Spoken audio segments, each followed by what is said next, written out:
The secret letters I found in my brother's best friend's room. The door to Ethan's room was half open. It shouldn't have mattered.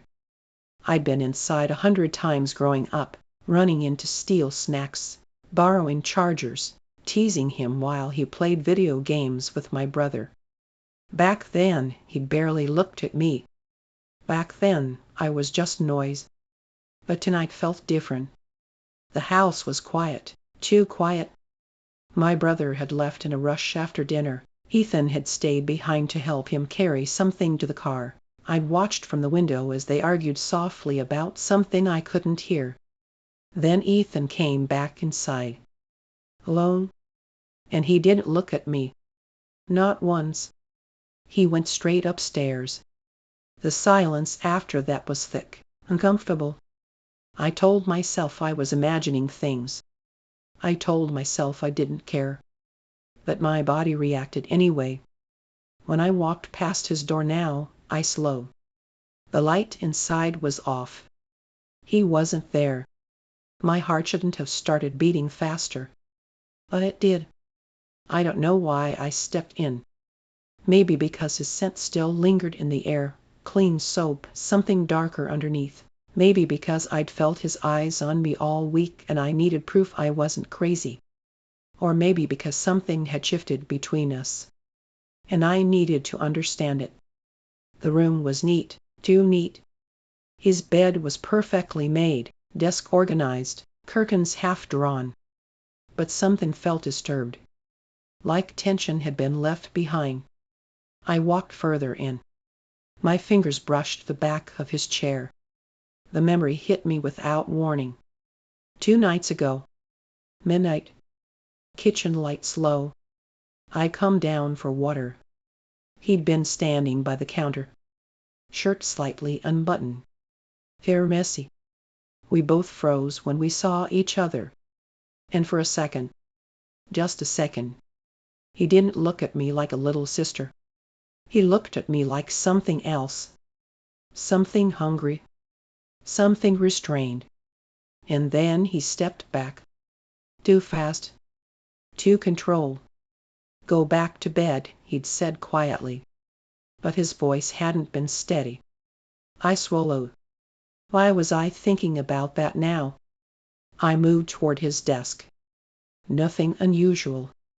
Nothing suspicious. Just papers, a laptop, a pen lying diagonally across the notebook.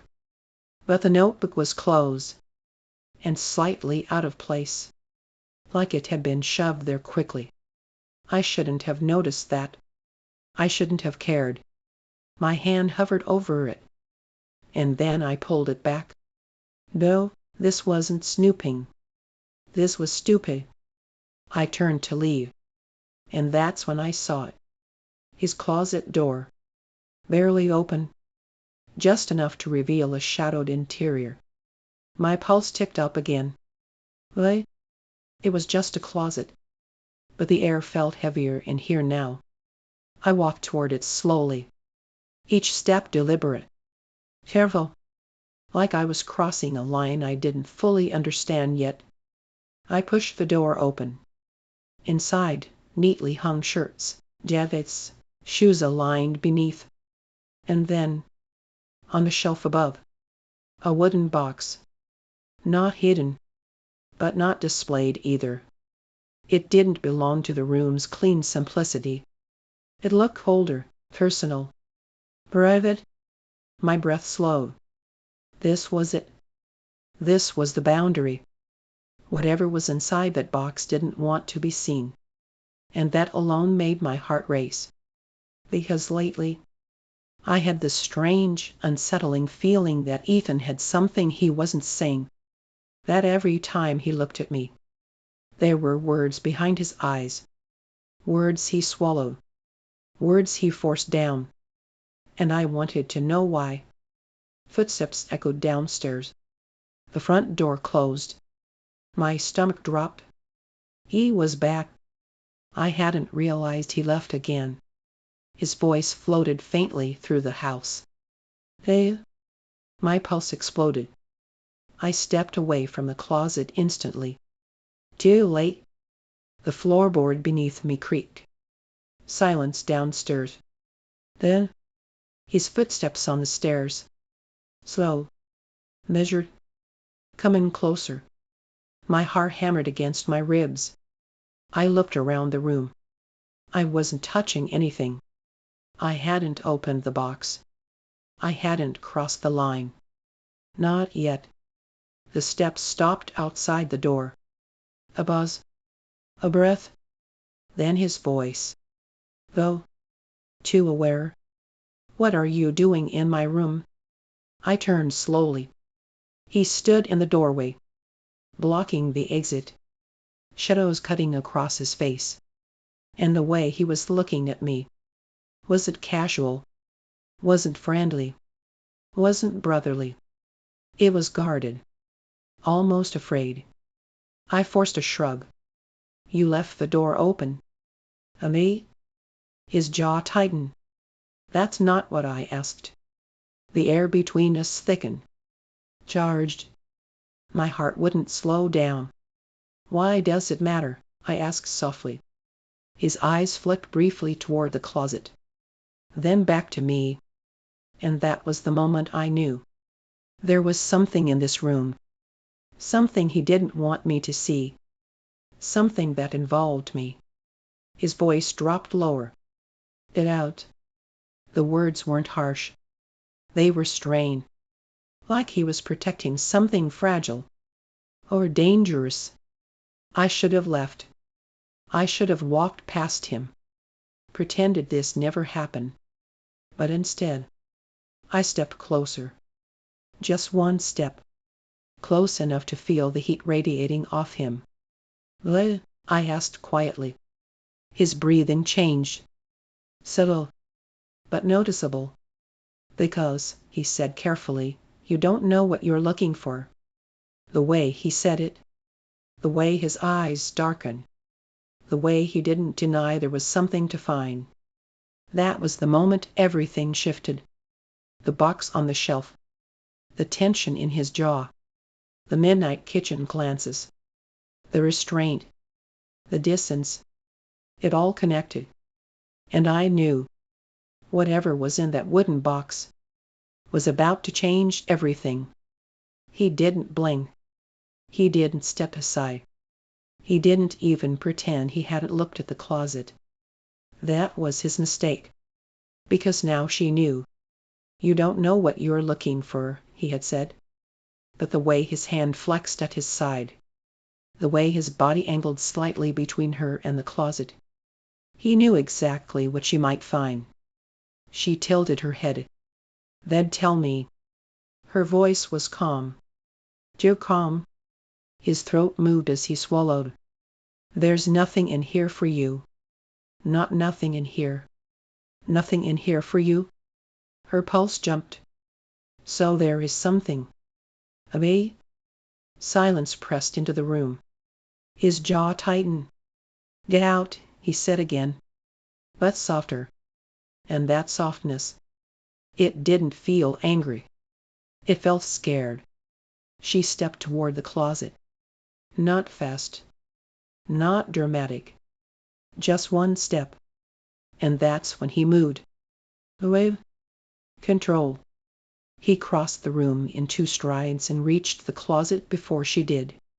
Too fast. Too protective. He grabbed the wooden box from the top shelf like it burned him. Like it shouldn't exist. Her breath caught. There it was. The box. Slow. Worn at the edges. And he was holding it like it contained something fragile. Or explosive. You don't need to see this, he said. He wasn't looking at her. He was looking at the box. Her stomach tightened. What? His grip on it tightened. Because it's not yours. The words landed hard. Not yours. She stepped closer. Close enough to feel the tension vibrating off him. You think I don't see it? She whispered. That made him look up. And whatever he saw in her expression made something crack in his control. See what? He asked carefully. The way you look at me. Silence. Billy. Charged. He stopped breathing for a second. Don't, he said. It wasn't a warning. It was a plea. Her heart pounded. Don't what? Don't make this something it's not. Her laugh was soft, unsteady. Then tell me what it is. He ran a hand through his hair. Agitated. Cornered. He took a step back, still holding the box. Like distance would fix this. It's nothing, he said. But his voice betrayed him. It was everything. She noticed something then. A small corner of paper sticking out from under the lid. Cream color. Folded. Those letters. Her breath hitched. Are those? He reacted instantly. Too instantly. He turned away and placed the box on his desk. But he didn't let go. He kept his palm pressed flat on top of it. Like if he lifted his hand, the truth would spill out. You weren't supposed to be in here, he said. Her chest tightened. The. He finally looked at her fully. And there it was. Not brotherly concern. Not casual familiarity. Desire. Real. Contain. Strain. You're my best friend's sister, he said quietly. That's not an answer. It's the only answer that matters. Her pulse raced. That doesn't explain the box. He closed his eyes briefly. Exhaled, like he'd been holding his breath for months. Some things, he said slowly, are better left unread. Then her stomach dropped. They were letters. She knew it. And the fact that he said unread instead of private meant they weren't just random papers. They were written. And not meant to be seen. Who are they for? She asked softly. That was the question. The one that made his control fracture. His jaw tightened. His eyes flicked away. Then back to her. You don't want to know. That was it. That was the crack. Because if it wasn't about her, he would have said so. If it wasn't dangerous, he would have laughed. If it wasn't real, he would have dismissed it. Instead, he was standing in front of her, guarding a box of secrets, breathing heavier than he should be, looking at her like she was the problem and the solution. Her voice dropped. Are they about me? The air left the room. He didn't answer. And that silence was louder than any confession. Footsteps echoed downstairs. Her brother's voice called out from the hallway. Ethan. They both flinched, reality crashing back in. Ethan moved quickly. Too quickly. He shoved the box into his drawer and locked it. The sound of the key turning was final. Sure. Irreversible. He stepped back, face composed again. Mask on. Get out of my room, he said quietly. Not harsh. Not angry. Just firm. Her heart was racing. But she didn't argue. She walked toward the door. Stopped just inches from him. Close enough to feel the heat radiating off his body. Close enough that if she leaned forward, everything would change. You can't hide it forever, she whispered. His breath caught. Watch me. She held his gaze for one long, dangerous second, then stepped past him. And as she walked down the hallway, she knew this wasn't over. The box was locked, but whatever was inside it was already unraveling both of them. The kitchen still felt warm after she stepped back. Too warm. Like something had almost happened. Like something had been waiting to happen. Ethan stood frozen near the stove for a second too long. Water hadn't been boiling. She knew that. He knew that. But he didn't call her out on it. He just stood there, breathing, recovering. His hand slowly curled into a fist at his side. She watched him from the doorway. Watched the way his shoulders rose and fell. Watched the way his neck flushed slightly red. Watched him fight himself. That look alone was worth it. Worth the risk. Worth what she was about to do. She slipped away quietly. Upstairs. Each step felt louder than it should. Her pulse pounded in her ears. This wasn't about curiosity anymore. This was about proof. Because if he could almost lose control like that, if his hands could slide to her waist without thinking, then whatever was in that box mattered more than he'd admitted. His room felt different now. Charged. Like it remembered the confrontation from yesterday. The drawer sat exactly where she'd left it in her memory. Look. Waiting. Her hands trembled slightly as she crossed the room. She moved quickly to the bookshelf. Second shelf. Back corner. Under the stacked paperbacks. Her fingers slid beneath them. And there it was. The heat. Snow. Silver. Warm from the house air. Her stomach flipped. She turned back to the desk. The hallway downstairs was silent. Too silent. That made it worse. She inserted the key into the lock. Buzz. Listen. Nothing. She turned it. The sound felt too loud. Too final. She slid the drawer open slowly. And there. The wooden box. He hadn't moved it. Hadn't hidden it better. Which meant one thing. He didn't think she'd be bold enough to come back. He underestimated her. Her fingers hovered over the lid. This was it. Once she opened it, she couldn't pretend anymore. She couldn't unknow whatever she was about to read. She lifted it. Carefully. His letters. Neatly stacked. Bound with a thin black ribbon. Some older. Edges worn. Some newer. Rust. Handled less. But all folded the same way. Like ritual. Like confession. Her breaths went shallow. Her hand shook as she untied the ribbon. She picked the top letter. Dated. 3 months ago. Her pulse stumbled. That was recent. She unfolded it slowly. The paper was soft. Reese. Read too many times. Her eyes scanned the first line. And the world tilted.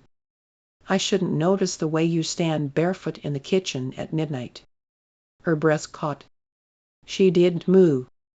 Didn't blink. She read it again. Slowly. Carefully. I shouldn't know that you tuck your hair behind your ear when you're nervous. Her fingers tightened around the paper. I shouldn't remember the scar on your wrist from when you fell off your bike at 9. Her knees weakened. That was her. That was her. There was no doubt. She swallowed hard and kept reading. Your brother trusts me. That's what makes this unbearable. Because every time you laugh at something I say I forget the rule. The rule. Her chest tightened. I look at you too long. I stand too close. I leave rooms too fast. And I pretend I don't feel it. Her vision blurred. Not with tears. With shock. He'd felt it too. All those moments she thought she imagined. All those glances. All that tension. It wasn't in her head. He had written it. Over and over. She grabbed another letter. Older. Dated a year ago. Her stomach flipped. He'd been carrying this for a year. She unfolded it. You asked me once why I get quiet when you enter a room. I told you I was tired. I lied. Her heart slammed into her ribs. I get quiet because if I speak, it will show. Show. Her breathing grew heavier. Faster. I shouldn't want you. Her hands started shaking. But I do. The air left her lungs. The room suddenly felt too small, too close, too aware. Footsteps downstairs. Her heart jumped violently. She froze. Listen. Nothing yet. Just the house settling. She exhaled shakily. Then, a voice. Where are you? Ethan. Closer now. Her pulse exploded. She looked down at the open letters scattered across his desk. She needed to put them back. Now, her hands fumbled with the stack. Folded them too fast. Edges misaligned. Ribbon slipping. Her breathing too loud. Footsteps on the stairs. Slow. Measured. She shoved the letters back into the box. Closed the lid. Tied the ribbon loosely. Too loosely. Drawer still open. Key still in the lock. Her heart was pounding so hard she felt dizzy. The footsteps stopped outside the door. A buzz. Then, the handle turned. She didn't have time. The drawer was still open. The box still visible. The letters still warm in her hand. He stepped inside. And immediately saw everything. His eyes dropped to the desk. Then to her. Then to the open drawer. Silence. Heavy. Then, unforgiving. You opened it. Not a question. A statement. His voice wasn't angry. It was worse. It was exposed. Her throat went dry. His. Of a. He stepped further into the room. Closed the door behind him. Slowly. Deliberately. The click of the latch echoed. You read them. Her fingers tightened around the edge of the desk. Yes. His jaw flexed. His breathing wasn't steady. Neither was hers. And now, he asked quietly. Her heart pounded so hard she thought it might break through her ribs. Now I know. Silence swallowed the space between them. And for the first time, he wasn't guarding the box anymore. He was guarding himself. A paw stretched between them, illy, almost vibrating. Then his gaze dropped to her hand. The letter she hadn't put back. Still crumpled slightly between her fingers. His jaw tightened. Give it to me. Quiet. Control. But not calm. She didn't move. He stepped closer. Give it, he repeated. Her fingers curled tighter around the paper. No. That single word snapped something inside him. He moved fast. Not rough, never rough, but urgent, desperate. His hand caught her wrist. Worm. Firm. Her breath hitched sharply. Their bodies were suddenly inches apart. Too close. Then, always too close. You weren't supposed to read those, he said quietly, voice low, strained. Her pulse raced under his fingers. Then why keep them? His grip tightened just slightly. Because throwing them away wouldn't make them disappear. The honesty in that.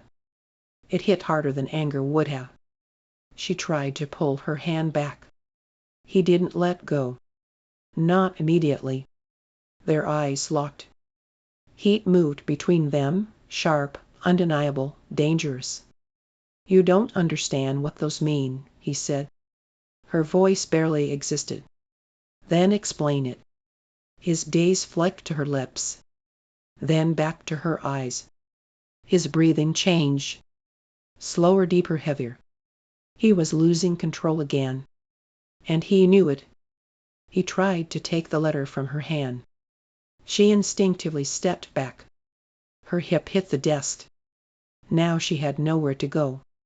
He followed. Too close. His hand still around her wrist. The other braced against the desk beside her, caging her in without meaning to. Or maybe meaning to. Neither of them acknowledged it. Her back pressed against the wood. His chest inches from hers. She could feel his warmth, hear his breathing, see the tension in his throat when he swallowed. "Let go," she whispered, but she didn't know if she meant the letter, or her wrist, or whatever was happening between them. His voice dropped lower. "You read things you weren't meant to know, and you wrote things you weren't meant to feel." That landed. Or his grip faltered for half a second, then tightened again. His forehead dipped slightly, not touching hers. "Almost." "Don't do that," he murmured. "Do what?" "Say it like that." Her pulse roared. "Like what?" "Like you know." Silence pressed in around them. She did know. No? The letters had stripped away every doubt. Every glance, every pause, every moment of tension suddenly made sense. She lifted her chin slightly. Their faces even closer now. "Do I?" His breathing became uneven. "Yes." A whisper, barely sound. His fingers loosened around her wrist, but didn't leave. He tried again to take the letter. This time slower, gentler. Their fingers brushed as he reached for it. The contact sent a visible shiver through him. He froze, eyes closing briefly, like even that small touch was too much. Her voice softened. "You've been writing about me for a year." He didn't deny it, didn't argue, didn't lie. He just stood there, eyes still closed. Breathing like holding himself together required effort. "I tried to stop," he whispered. Her heart slammed. "Why didn't you?" His eyes opened, and the look in them. "Well, I suppose, unprotected, because you kept existing." Her breath caught sharply. Silence. "Very dangerous." "Oh?" His hand slid slowly from her wrist to the desk beside her, not touching her now, but still close enough that she felt the heat of him. Too aware, too present. "Give me the letter," he said again, but softer now, almost pleading. She looked at it, then at him, then slowly, deliberately. She had unfolded it. His reaction was immediate. "No." He reached for it again. She lifted it higher, reading aloud, her voice trembling. "But every time she stands too close I forget every promise I made to myself." His hand closed over the paper mid-sentence. Not forceful, but final. Their hands trapped together around it, her chest brushing his with every breath. Neither of them moved. Neither of them spoke. The silence became unbearable. He was so close she could see the faint scar near his eyebrow, the slight tremor in his jaw, the way his eyes kept dropping to her mouth, then pulling away like it hurt. "You need to stop," he whispered. "Stop what?"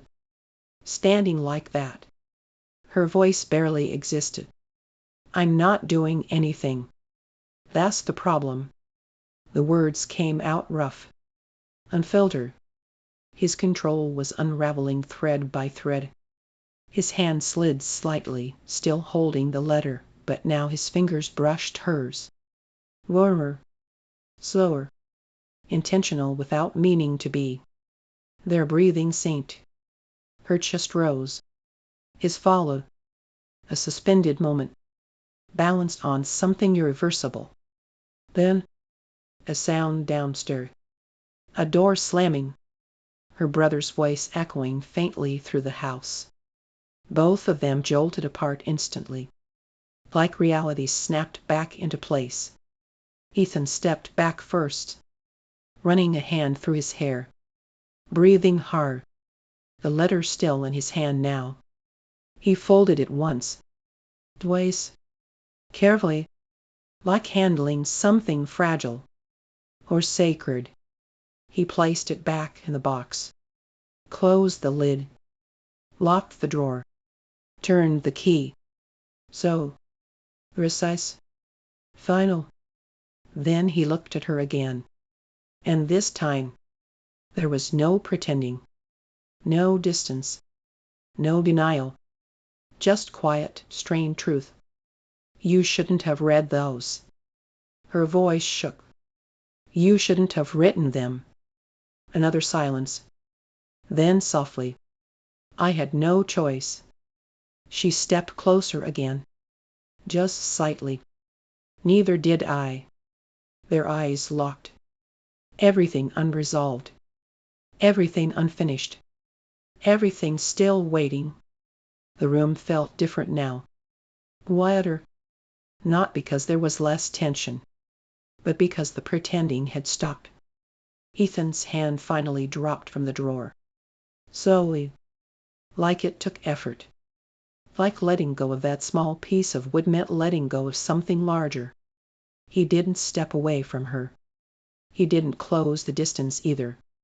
He just stood there, breathing, looking at her like she was something fragile and dangerous at the same time.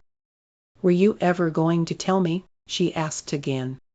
Not accusing, not angry, just needing the truth.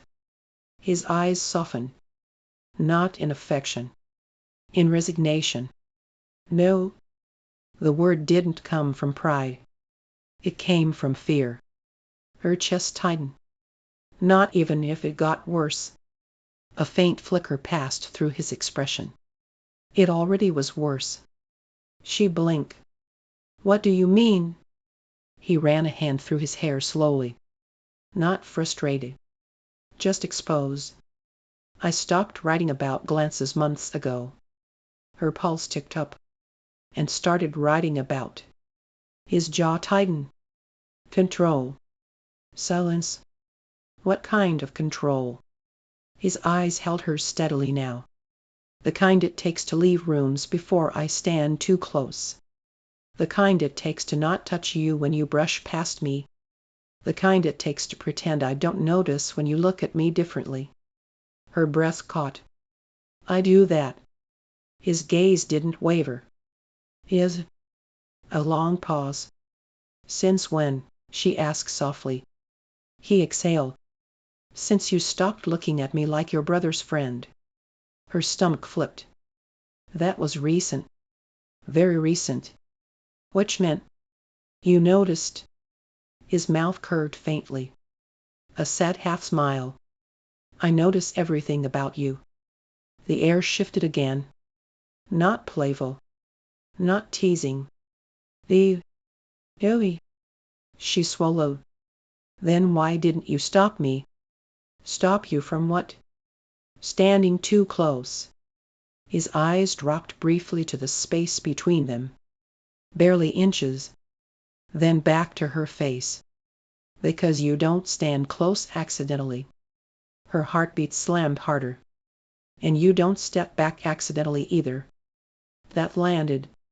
He didn't deny it. Didn't argue. Didn't defend himself. He simply nodded once. You're right. The honesty between them now was almost unbearable. No hiding behind humor. No distractions. No physical tension to cloud it. Just truth. Raw and unfiltered. She crossed her arms loosely, not as defense, but to steady herself. Do you hate that I found them? His answer came quickly. No. Do you hate that I read them? A slower pause this time. Then, no. Do you wish I hadn't? He studied her carefully. And for the first time, he hesitated. I wish you didn't have to find out like that. Her voice softened. How did you want me to find out? He let out a quiet breath. I didn't. She tilted her head slightly. You were going to carry this forever.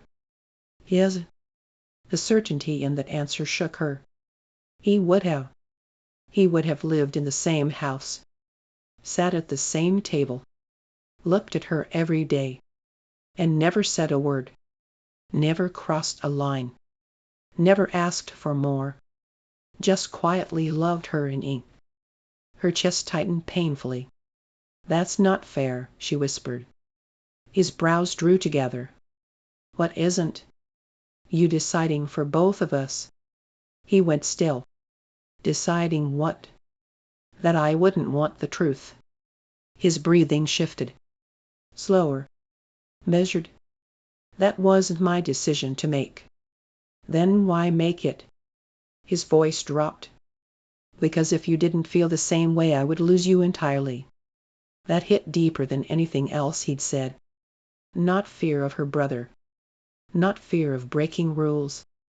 Fear of losing her presence. Even as something undefined. Even as something unfinished. He would rather have her halfway than not at all. Silence wrapped around them again. But now it wasn't sharp. It was heavy with understanding. She stepped closer again. Not reckless. Not teasing. Just steady. Intentional. Look at me. He already was. But she needed him to know she saw him too. Though, do you think I came into your room for no reason? He didn't answer. I noticed you too, she said quietly. His jaw flexed. Since when? She held his gaze. Since you started leaving rooms too fast. That made something shift in his expression. Something fragile. Something hopeful. You noticed that? He asked softly. Yes. And it hurt. His breath caught. There. It felt like I did something wrong. His eyes darkened immediately. You didn't? I thought I made you uncomfortable. His voice was firm now. You don't make me uncomfortable. Abby, you make me careful. That distinction mattered. Careful meant intentional. Careful meant aware. Careful meant choosing restraint. Her pulse steadied slightly. Then stop being careful. The words slipped out before she could stop them. The air tightened instantly. His eyes sharpened. You don't understand what that means. Then explain it. He stepped closer now. Just slightly. Enough to shift the energy again. If I stop being careful, he said quietly, there's no pretending after that. Her heartbeat climbed. I'm not pretending. You were, he said gently, you were testing. Her breath hitched. He wasn't wrong. She had been pushing him. Standing close. Holding his gaze longer. Touching his arm when she didn't need to. She wanted proof. She got it. Now there was no room for games. What happens if we stop pretending? She asked. His answer was slow. Measured. Honest. We choose something. The word settled heavily between them. Shows. That meant risk. That meant consequences. That meant no going back to the safety of almost. Her voice softened again. Are you scared? He thought about it. Actually thought about it. Then nodded once. Yes. Of my brother. No. Of losing him. No. Her heart tightened. Then what? He looked at her like the answer was obvious. You. Silence. He continued quietly. I'm scared that if this becomes real and it doesn't work, I won't survive being around you afterward. Her chest tightened painfully. Because that wasn't dramatic. It wasn't exaggerated. It was honest. He wouldn't survive watching her move on. Just like he wouldn't survive pretending forever. She inhaled slowly. Then don't let it fail. His brows drew together slightly. That's not how life works. No, she said softly, but it's how choices do. He looked at her for a long moment. Measuring. Weighing. Breathing. Then, write me one more, she said again. He searched her face. For what? For the truth. He swallowed. You already read it. No, she whispered. I read the version you hid. That landed. You wrote those expecting silence, she continued. Write one expecting an answer. His breathing deepened. And if I don't like the answer? Her voice steadied. Then at least you won't wonder. Silence stretched. Though? Yoey. Real. Then finally. He nodded. Was. So. I'll write it. Her pulse skipped. When? Tonight. A boss. And you'll give it to me? Yes. No hesitation. No retreat. No safety net. The air between them felt different now. Not chaotic. Not restrained. Just decided. As she stepped back toward the door, she stopped once more. Turned slightly. Even. Yes. Her voice was quiet. Honest. You weren't the only one writing things you didn't say. He went very still. Good night, she whispered, and left him standing there. Alone? With the first letter he would ever write, knowing it would be read. She didn't sleep properly. She drifted. Well, check the time. Listen. The house at night has a rhythm, pipes shifting, woods settling, distant cars passing. She heard all of it, but she didn't hear footsteps. No quiet knock at her door. No folded paper sliding across the floor. No hesitation outside her room. She stared at the ceiling and replayed his voice. I'll write it. The way he said it. Say. Certain. Like he meant it. She imagined him at his desk. Lamplight. Hand moving slowly across paper. Stopping. Starting again. She imagined him crumpling pages, trying to say something he'd never said out loud. Her stomach twisted. She almost got up twice. Almost walked to his door. Almost checked. But she didn't, because if he was writing, it was his moment. And if he wasn't, she didn't want to know yet. The clock read 2:17 a.m., then 3:42, then 4:58. At some point she fell asleep. Not peacefully. Just exhausted. Morning light spilled weakly through her curtains. Her eyes opened immediately. No grogginess. No stretch. Just instinct. She sat up. Listen. Silence. She stepped into the hallway. His door was open. That was wrong. He never left it open in the mornings. She walked toward it slowly. The room was neat. Too neat. The bed made. The chair pushed in. The desk clear. Her chest tightened. She stepped inside. The air felt cooler. Emptier. Like the warmth that lingered last night had vanished. She opened the drawer. Unlocked it with a key she still hadn't returned. The wooden box sat inside. Dutch. She opened it. The same stack of letters. The ribbon. The same dates. Nothing new. No fresh fold. No paper smelling of last night's ink. Nothing. Her hands still. Her heartbeat slowed into something heavier. He didn't write it. Or worse. He did. And he took it with him. Downstairs, her brother's voice drifted from the kitchen. She walked in slowly, trying to look casual, trying to breathe normally. Where's Ethan? She asked. Her brother didn't glance up from his phone. Left early. The words landed flat. How early? Like 5 or something. Said he had stuff to handle. He left before dawn. Before she even woke. Before he could change his mind. Her throat tightened slightly. Though? Her brother finally looked at her. You good? She forced a nod. Yeah.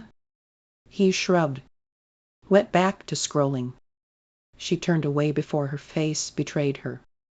The day stretched endlessly. She tried to distract herself. Music, shower, leaning. None of it worked. Her mind replayed the last moment in his room. The way he stood there. The way he looked at her when she asked if he'd ever tell her. The way he said no. The way he said, "I'm scared of you." She checked her phone too many times. Nothing. No message. No apology. No explanation. The absence began to sting. Not because he left, but because he left without choosing. And that felt worse. By evening, the light outside turned gold. So warm. The kind of light that makes everything look gentler than it is. She heard the front door open. Her heart reacted before her mind did. Fast. Sure. Alive? Her brother's voice echoed through the hallway. Alive? Though. Comfortable. Then another voice. Deeper. Familiar. Her breath caught. She didn't think. She moved. Swiftly. Down the hallway. Stopping just before the staircase. She didn't want to look desperate. But she needed to see him. From the top of the stairs, she caught sight of him in the entryway. He stood near the door. Some light streaming behind him. Soft gold outlining his shoulders. His hair slightly messy from the wind. Shirt sleeves rolled up. The faint crease between his brows more noticeable now. He looked the same. And completely different. There was something quieter about him. Something heavier. He laughed at something her brother said. But it didn't reach his eyes.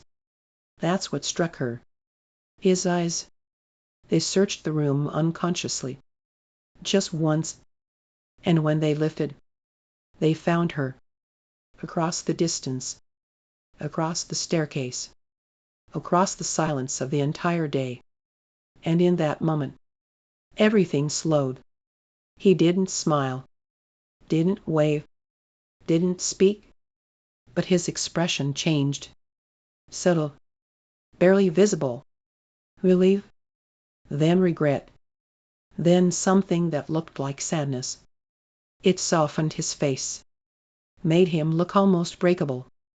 He looked beautiful like that. Not polished. Not controlled. Just human.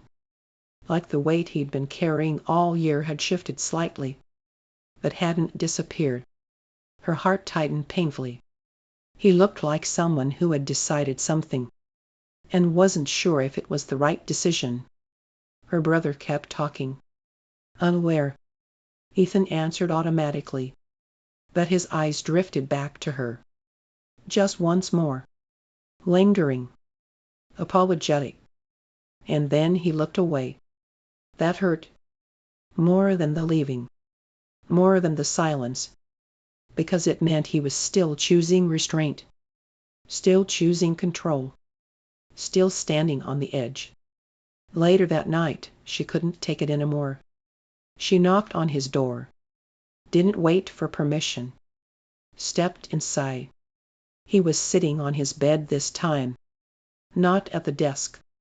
Not near the drawer. Just sitting. Elbows on his knees. Hands clasped. Like he'd been thinking too long. He looked up slowly when she entered. His eyes were tired. Not from lack of sleep. From emotion. You left, she said quietly. That's it. He exhaled slowly. What do you want me to say? I want to know why. He stood. Moved slowly toward the window. Light from the lamp casting soft shadows along his jaw. He looked different up close now. Not defensive. Not guarded. Just worn. I needed space, he said. From me. He shook his head. From what I feel when I'm near you. Silence. And did it help? He laughed softly. Not amused. Not even a little. Her chest tightened. He looked at her then. Really looked. And that sadness from earlier. It was still there. You looked for me this morning, he said quietly. It wasn't a question. Her throat tightened. His eyes softened. I almost came back. That made her breath catch. Why didn't you? He swallowed. Because if I did I wouldn't leave again. Silence. Very honest. He stepped 1 inch closer. Seeing you just now on the stairs. He paused. His voice rougher. It made everything worse. Her heart pounded. Well, because you looked like you were waiting. She didn't deny it. He ran a hand through his hair again. Frustrated. Softly conflicted. I don't want you to wait for something I might not be strong enough to give. Her voice steadied. Then decide. His eyes locked onto hers. The unflinching. I did, he said quietly. And that's what scares me. The air shifted again. The distance between them thinner than ever. The sadness still in his eyes. He didn't look away this time. Not when she asked him to decide. Not when the silence pressed against his ribs. He held her gaze like he was stepping off something high and irreversible. I wrote it, he said quietly. Her heart stopped. You did? He nodded once. So. I wrote it at 3 a.m. Her breath caught. Then where is it? A buzz. Long enough to hurt. His jaw tightened. I destroyed it. The words landed like a physical impact. What? His eyes flickered, regret, anger at himself, something raw. I wrote everything, he continued quietly. Every thought I've swallowed for a year. Every moment I've stood too close. Every time I've wanted to touch you and didn't. Every time I almost told you. Her throat tightened painfully. And then I read it. Silence. And I realized that if I gave it to you. He inhaled slowly. There would be no going back. Her voice barely existed. There already isn't. He shook his head. Right now there is. Though, because nothing has happened. The room felt smaller. He stepped closer. Once you read that letter, once you see it in ink, once you answer it. His voice dropped. We choose each other. Her pulse thundered. And that terrifies you. No.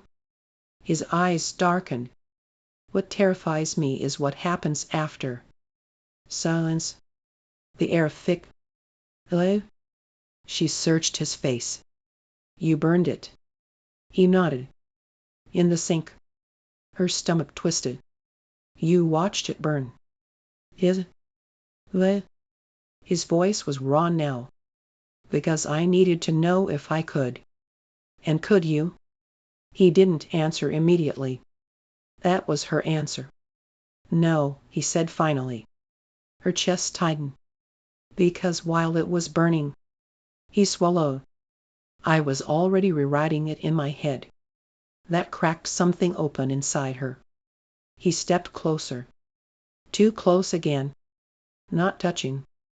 But barely space between them. I didn't destroy it because I don't want you, he said quietly.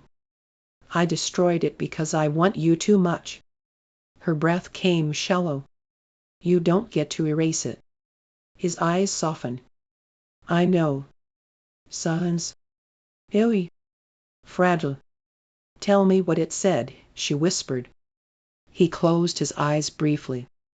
Like the words were still there. Fred. I said I love you. The air left her lungs. Not dramatic. Not poetic. Simple. Honest. I said I've loved you quietly for a year. I said that every time you stand near me, I forget I'm supposed to be your brother's friend first. I said I don't want to be careful anymore. Her heart pounded so hard it almost hurt. And I said, He stepped 1 inch closer. That if you ever looked at me the way I look at you, I wouldn't survive pretending. Silence swallowed the room. She didn't step back. Didn't breathe properly. Just looked at him. You burned that. Yes. Well. His voice dropped lower. Because if you didn't feel the same way, I would have to live knowing I ruined everything. She swallowed. You didn't ruin anything. His eyes searched hers. Then what did I do? Her voice was steady now. You made it real. The air shifted. Electric. LA? The tension between them was no longer about possibility. It was about choice. She stepped closer. This time, she closed the gap. Not fully, but enough that their bodies nearly brushed. Say it again, she whispered. His breath caught. Don't. Let. Because if I do. He didn't finish. She lifted her chin slightly. Say it. His voice was barely sound. I love you? The confession didn't echo. It settled. The permanent. And in that exact moment, the door handle turned. Both of them froze. The door swung open. Her brother stood there. Mid-step. Mid-breath. Mid-sentence. He stopped. Because something was different. It wasn't what he saw. It was what he felt. The shift. The proximity. The silence. The charged air. His eyes moved between them slowly, taking in the distance, or lack of it. The way Ethan's body angled toward her. The way she hadn't stepped away. The way neither of them looked surprised enough. What's going on? Her brother asked. Too calm. Too sharp. No one answered immediately. Because no one had rehearsed this part. Ethan stepped back first. Only a fraction. But her brother saw it. Saw the tension snap. Saw the guilt flicker across Ethan's face. He looked at her next. You okay? She nodded too fast. Yes. Her brother's eyes narrowed slightly. He stepped fully into the room, closing the door behind him. Not loudly. Just deliberately. The air thickened again. But Mel. It wasn't desire. It was danger. Her brother looked at Ethan. Or, you've been acting weird all week. Ethan didn't respond. That was mistake number 1. You left this morning without saying anything. Still silence. Mistake number 2. Her brother's jaw tightened. Then he looked between them again. And this time, he saw it. Not touch. Not confession. Not words. But something unspoken. Alive? Something that didn't belong in this room. You better tell me what's happening, he said quietly. And the quiet was worse than shouting. Ethan inhaled slowly. Every muscle in his body tightening. Her brother's gaze sharpened. Ethan. A warning. A demand. A challenge. Silence. Then, her brother's voice dropped. Don't tell me. He didn't finish. Because he already knew. The air between the three of them felt ready to fracture.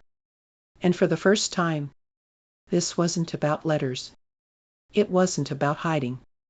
It wasn't about control. It was about consequences. The silence after her brother said don't tell me felt suffocating. No one moved. No one breathed properly. Ethan's body was still angled slightly toward her. Protective. Even now. That didn't go unnoticed. Her brother's eyes sharpened. Tell me I'm wrong, he said. Not loud. Not angry. Yeah. Ethan didn't look at her. He didn't hesitate. He stepped forward. Subtly. Just enough to put himself between them. It's me. Her heart slammed. Her brother's gaze snapped to him. "What?" Ethan's jaw tightened. "I crossed the line." The words were steady, controlled, deliberate. Her pulse pounded in her ears. Her brother's face shifted, confusion first, then disbelief. "What line?" Ethan held his gaze. "The one you trusted me not to." The room went still. Her brother let out a short, disbelieving laugh. "You're joking." "I'm not." Her brother's eyes flicked to her briefly, then back to Ethan. "What did you do?" Ethan didn't hesitate. "I let it go too far." Her stomach twisted. He wasn't looking at her. He wasn't asking for permission. He was choosing to carry this alone. Her brother stepped closer. "What does that mean?" Ethan swallowed once. "It means this is on me." The air thickened. Her brother's voice hardened. "On you how?" Ethan inhaled slowly. "I should have stopped it." That was when her brother's head snapped toward her. "Stop what?" She opened her mouth. Nothing came out. Ethan didn't let her speak. "I shouldn't have felt anything," he continued. Her heart clenched. "I shouldn't have let it build." Her brother's expression darkened. "You felt what?" Silence. Ethan's shoulders squared. He didn't flinch. "I fell for her." The words dropped like a fracture in glass. Her brother went completely still. The kind of stillness that comes right before impact. "You what?" Ethan didn't look away. "I fell for her." Her pulse sundered. Her brother's jaw flexed. So, you're my best friend." "I know." "And you're saying you." "Yes." No apology. No backtracking.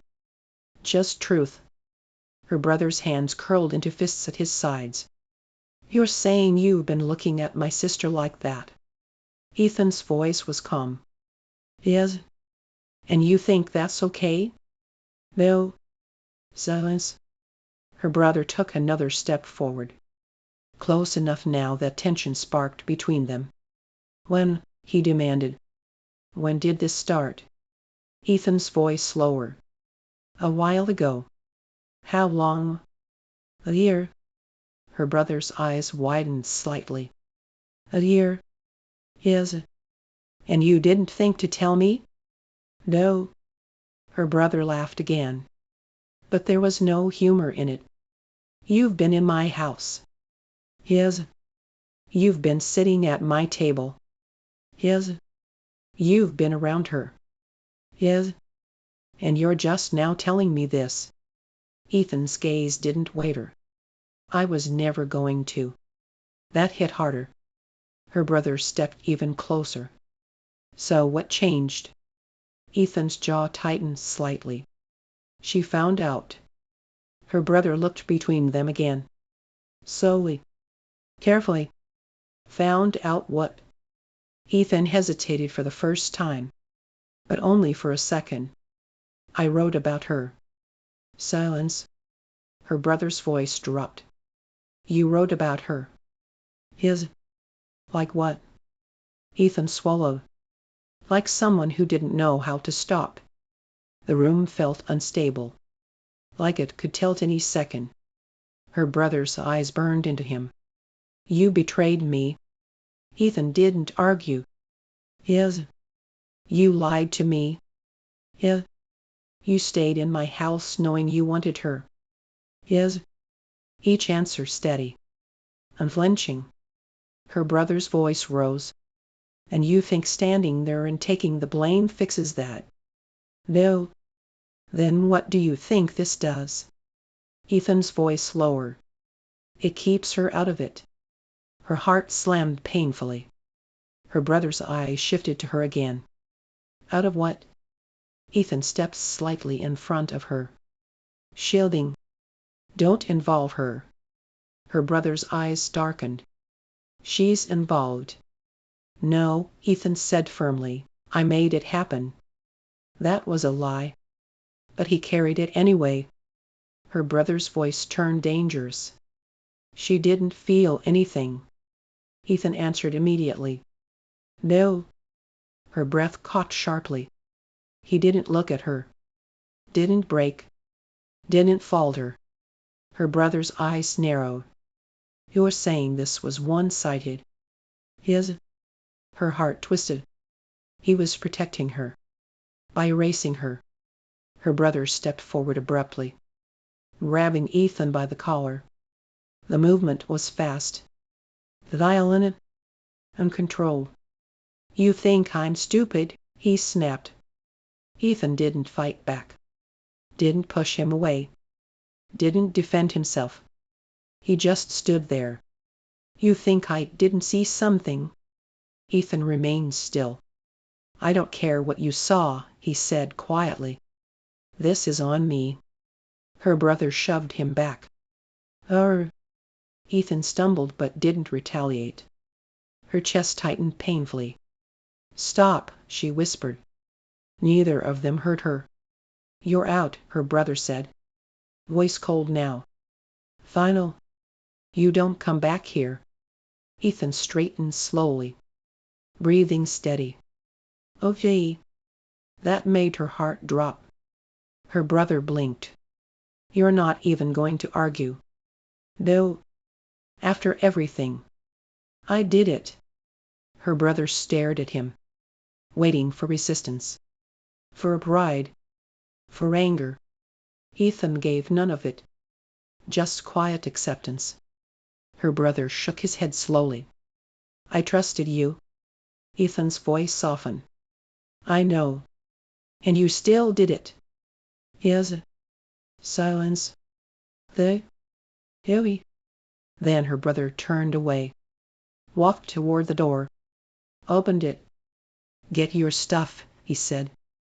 Ethan nodded once, and moved. Not toward her. Not toward protest. Just toward the closet. Her heart felt like it was splitting open. Because he didn't fight. He didn't defend. He didn't even look at her again. He was choosing to lose everything. For her. And she couldn't breathe. He didn't look at her. That was the worst part. Not the packing. Not the silence. Not even the fact that her brother stood there like a wall between them. It was the refusal to look at her. Like if he did, he would fracture. Like if he did, he wouldn't leave. And maybe that was true. He folded his clothes with careful precision. Not rushed. Not careless.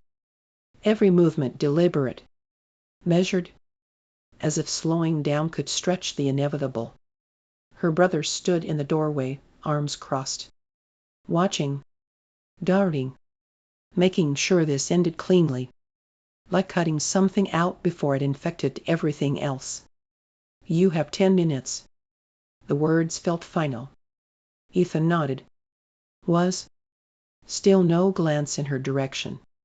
She wanted him to break. Wanted him to argue. Wanted him to say this wasn't fair. Wanted him to fight for her. Instead, he accepted it. And that hurt more than anger ever could. He zipped the bag. The sound was sharp. Violent. Too loud in the quiet room. He paused then. Just for a second. His hand resting on the desk. Right above the drawer. Her breath caught. Open it. Take them. Take the letters. Take the proof. Take something. But he didn't. He pulled his hand away slowly. Like touching that drawer would undo him. Her heart twisted painfully. He was leaving everything behind. Even the pieces of himself that had loved her. He stepped toward the door. And for the first time, his eyes flicked in her direction. It was brief. Less than a second. But she saw it. The restraint. The sorrow. The apology. It wasn't loud. It wasn't dramatic. But it was there. And then it was gone. He walked out. She followed to the staircase without thinking. Her brother's footsteps echoed downstairs ahead of him.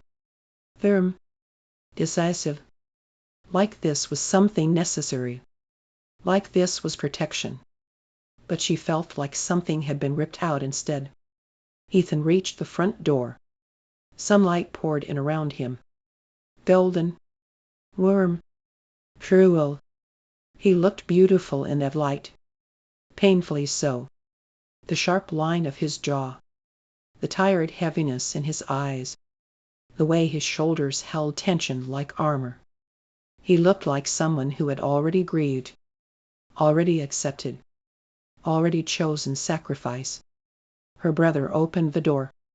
Don't come back. Go. Final. Ethan nodded. He stepped outside. The world didn't pause. Cars still passed. Birds still moved in the trees. Everything was offensively normal. He walked to his car. Every step steady. Not rushed. Not stumbling. Just control. He opened the door. Set the bag inside. Buzz. Her breath caught. Turn around. Just once. Look at me. Please. He didn't. He closed the door. Got inside. And drove away. No goodbye. Not even her name. The door shut behind him. The click echoed like something ending. Her brother locked it. Turned. His face softer now. But still firm. I protected you. The words felt hollow. She didn't answer.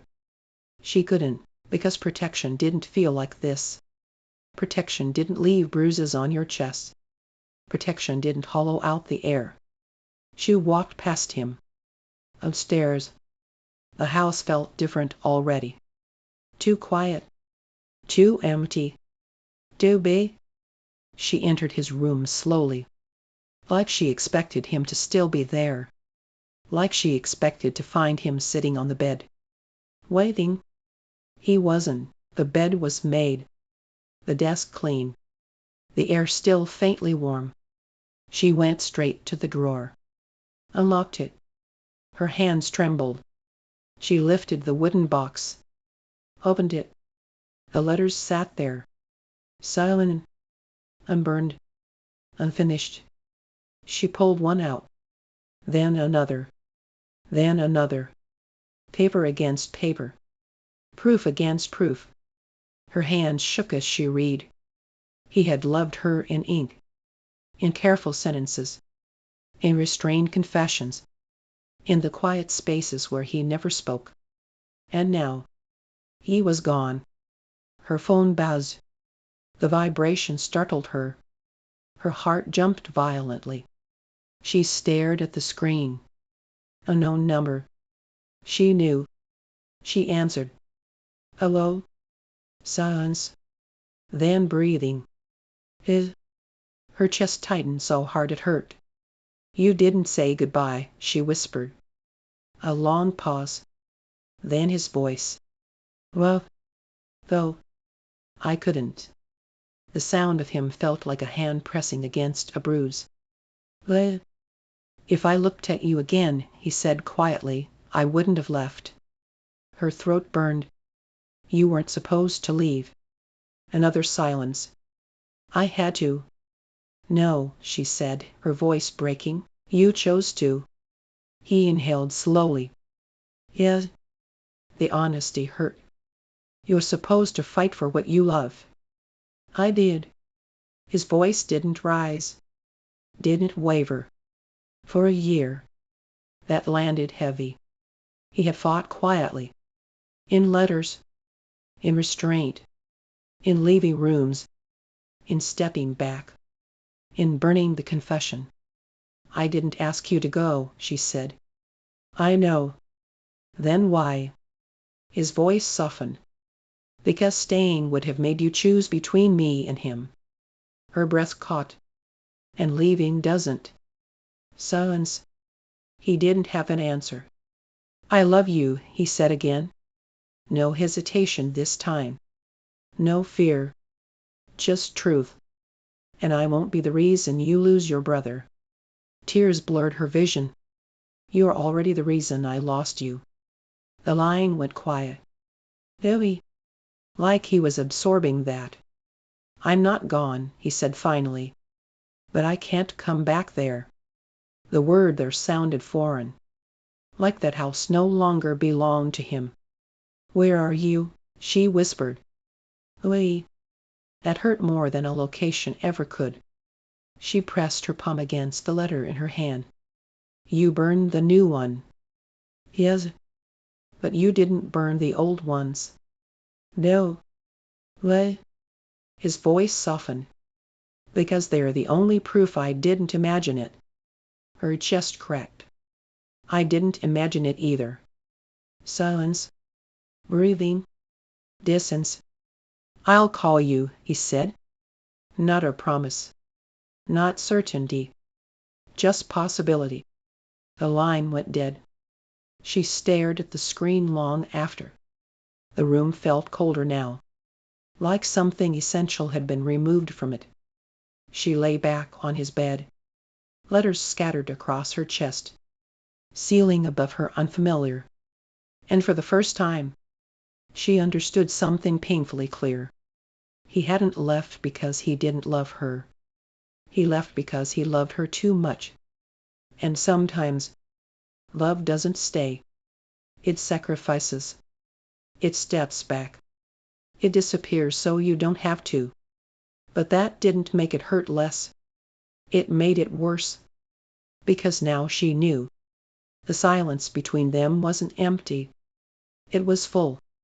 Of everything they didn't get to choose. Weeks had reshaped him. That was the first thing she noticed. Not physically. Not exactly. He was still him. Still broad-shouldered. Still steady. Still that quiet gravity that pulled attention without trying. But something in him had hardened. Like the softness he used to wear around her had been folded away for protection. The lake behind her shimmered in fading light. The dock creaked beneath her shifting weight. And he stood there, not touching her, not smiling, not stepping fully into the moment. Just standing. Like he wasn't sure if he was allowed. You've been coming here? She asked. Her voice felt too small in the open air. He nodded once. After work. How long? Since I left. That hit deeper than she expected. You left and started coming here. Yes. What? He looked at the water instead of her. Because it's the only place that didn't feel like I'd broken something. Her chest tightened. You think you didn't? His jaw flexed slightly. I broke your brother's trust. That's not what I meant. His eyes finally came back to her. Sure, Fervo. You think I broke you?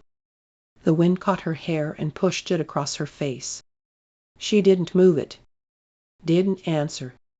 Because the truth was complicated. He didn't break her.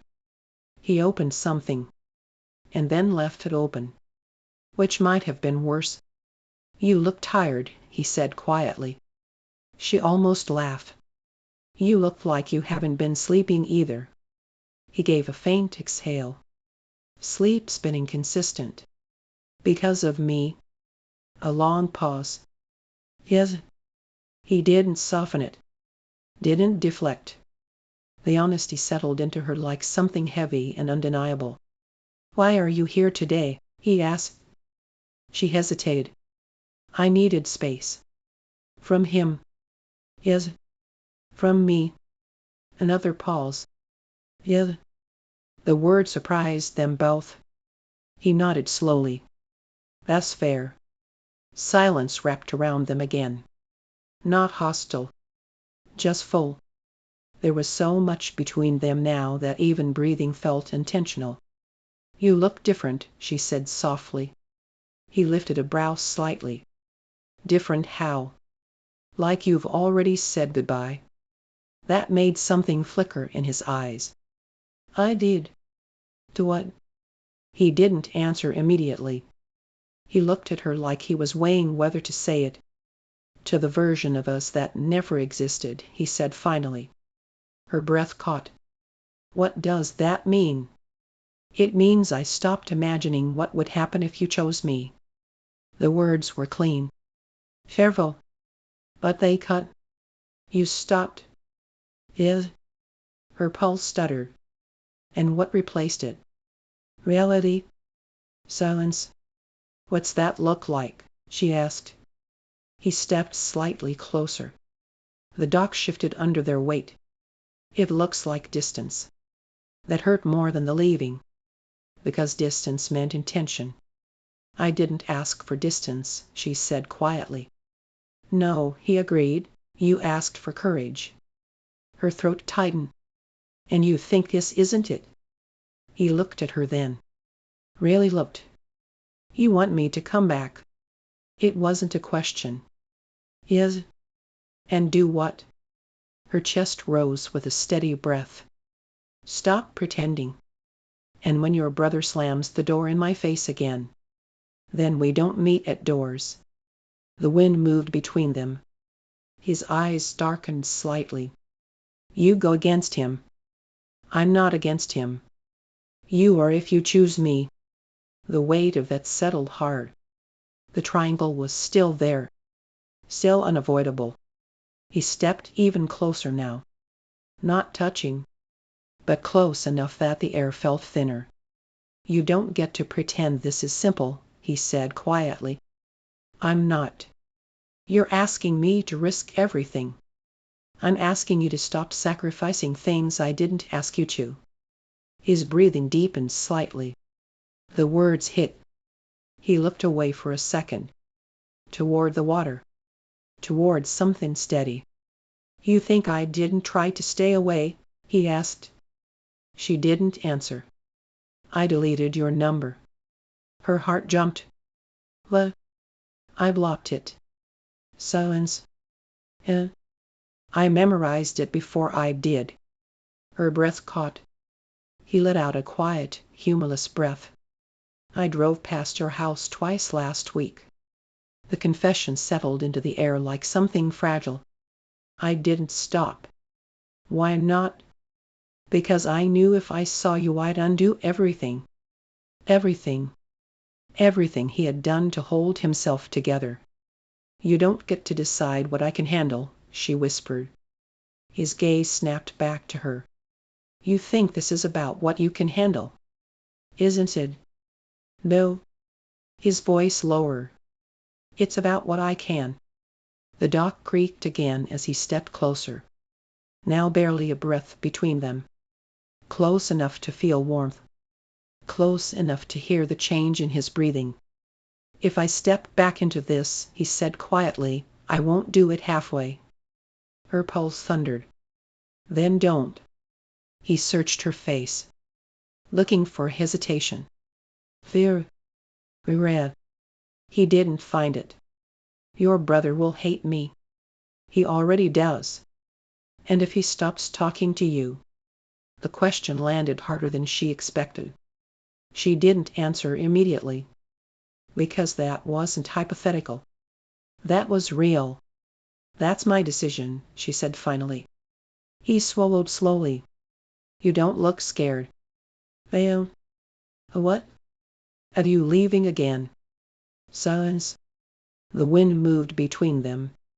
The sun dipped lower. His hand lifted slightly. Not to touch. Just instinct. He let it fall back down. I didn't leave because I don't love you, he said quietly. I know. I left because I love you too much. And now. He inhaled slowly. Now I don't know how to love you without breaking something.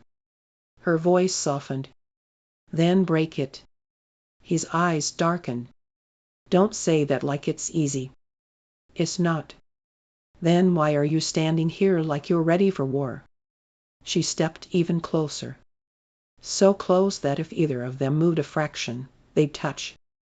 Because I'm tired of silence. The words landed. Heavy. Honest. He looked at her like she had just placed something fragile in his hands. "You don't get to disappear," she said. "I didn't." "You did. I gave you space. You gave me absence. Silence. Then," his voice dropped, "I missed you." The words were almost lost to the wind, but she heard them, and something inside her cracked. "I missed you too." There it was. Not paper. Not ink. Just air. Just breathe. Just truth. He stepped forward, finally closing the distance, not touching her, but so close their breaths collided. "If I kiss you right now," he said quietly, "there's no going back." Her pulse pounded in her ears. "Then don't pretend you don't want to." The lake shimmered behind her, the world wide open. No walls, no doors, no one watching. Just two people standing at the edge of something that had already changed them. And this time, neither of them stepped back. "If I kiss you right now," he said quietly, "there's no going back." She didn't answer. She didn't need to, because she didn't step away, didn't look down, didn't soften. She held his gaze. "Say, certain." The wind moved between them, lifting strands of her hair. The lake behind her shimmered gold and blue. Everything felt suspended, balanced, on the edge of a decision. And then he moved, not slowly, not cautiously. He closed the distance in one step. His hand came up to her face. Not rough, not tentative. "Certain." His fingers brushed her cheek, sliding into her hair, anchoring her there. And then he kissed her. No warning, no testing, no almost, just contact. Warm, solid, real. Her breath caught against his mouth. Her fingers instinctively found his shirt, gripping the fabric near his chest. He kissed her like he had been holding it back for months, like restraint had finally snapped. Not frantic, but deep, intentional. His other hand moved to her waist, pulling her closer without thinking. The dock creaked beneath them. The world tilted slightly. And suddenly, there was no brother, no house, no burned letter. Just this. Just him. Just her. Her heart pounded violently against her ribs. His thumb brushed her jaw, his breath uneven against her skin. When he pulled back slightly, just enough to look at her, his eyes were darker, not regretful, not uncertain. "Alive? You feel that?" he whispered. Her voice barely worked. "Yes." His forehead rested lightly against hers, his hand still at her waist, not letting go. "I can't pretend after this. I don't want you to." He kissed her again, slower this time. Less collision, more intention. Like memorizing, like confirming. Her hands slid up slightly, fingers curling at the back of his neck. And for a moment, the world felt quiet. Symbol. There. He pulled back only when breathing forced him to. His thumb brushed along her cheekbone, gentler now, like something fragile had just been uncovered. "I've wanted to do that for a year," he said softly. Her lips curved slightly. "Then why did you wait so long?" "Because I knew I wouldn't stop." The honesty in that made her stomach flip. He didn't step away, didn't retreat. He stayed close, close enough that the heat between them didn't fade. "I meant what I said," he continued quietly. "If I come back into your life, I won't do it halfway." She searched his face. "And I meant what I said. I'm not hiding." The wind picked up slightly, the dock shifting beneath them. His expression changed. Not lighter, not relieved. More serious. Your brother won't forgive this easily. I'm not asking him to. You might lose him. I won't, she said firmly. He'll calm down. You're sure? No. That made him huff a faint breath. Almost a laugh. You're terrifying. Her brows lifted slightly. Well, because you're choosing this without flinching. Her voice softened. I flinched for weeks. His hand tightened slightly at her waist.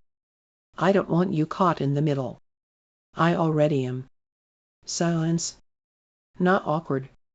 Not tense. Just real. His gaze dropped briefly to her lips again. Then back to her eyes. If he makes you choose. I won't. He studied her carefully. You're not hearing me. Well, if he says it's him or me, I won't let him. That landed. Billy. Because that was the first time she'd said something that bold. He stepped back just an inch. Not to create distance, but to look at her fully. Are you sure this isn't just reaction? He asked. To what? To being told no. Her jaw tightened slightly. You think I'm doing this because he kicked you out? No, he said quickly. I think you're angry. And I'd still be here if he hadn't done that. The words settled heavily. He didn't argue. Didn't doubt. He nodded slowly. Then his hand slid from her waist to her fingers. Interlacing. Natural. Say. I'm not leaving again, he said quietly. Her chest tightened. Promise. He didn't answer immediately.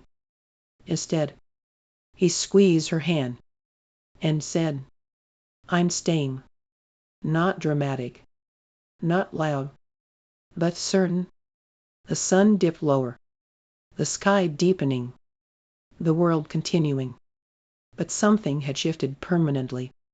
They stood there a moment longer. Close. Hands linked.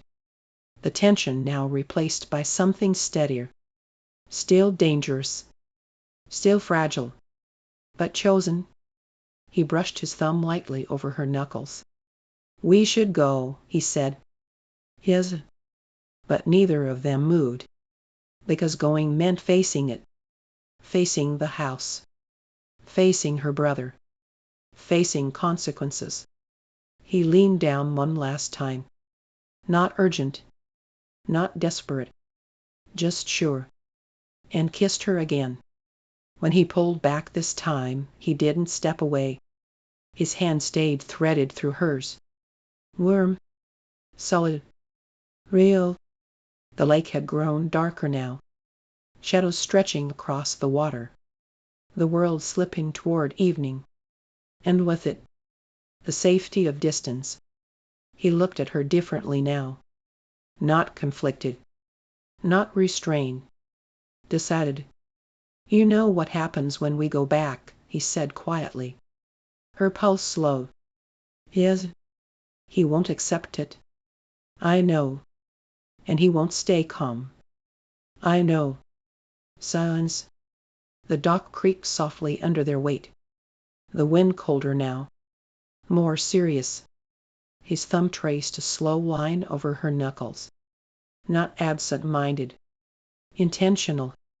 Then he said it. Come with me. Her breath caught. Well, tonight. The word settled heavily between them. Come with me. The lake suddenly felt very still. Where? She asked quietly. My place. Her heartbeat stuttered. You have a place. I've been staying with a friend. Silence. You want me to just leave? Yes. Not dramatic. Not impulsive.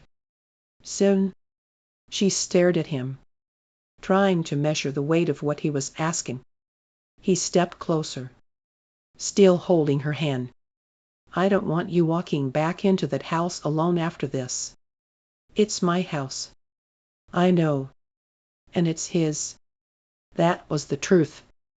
And it used to be mine too, he said quietly.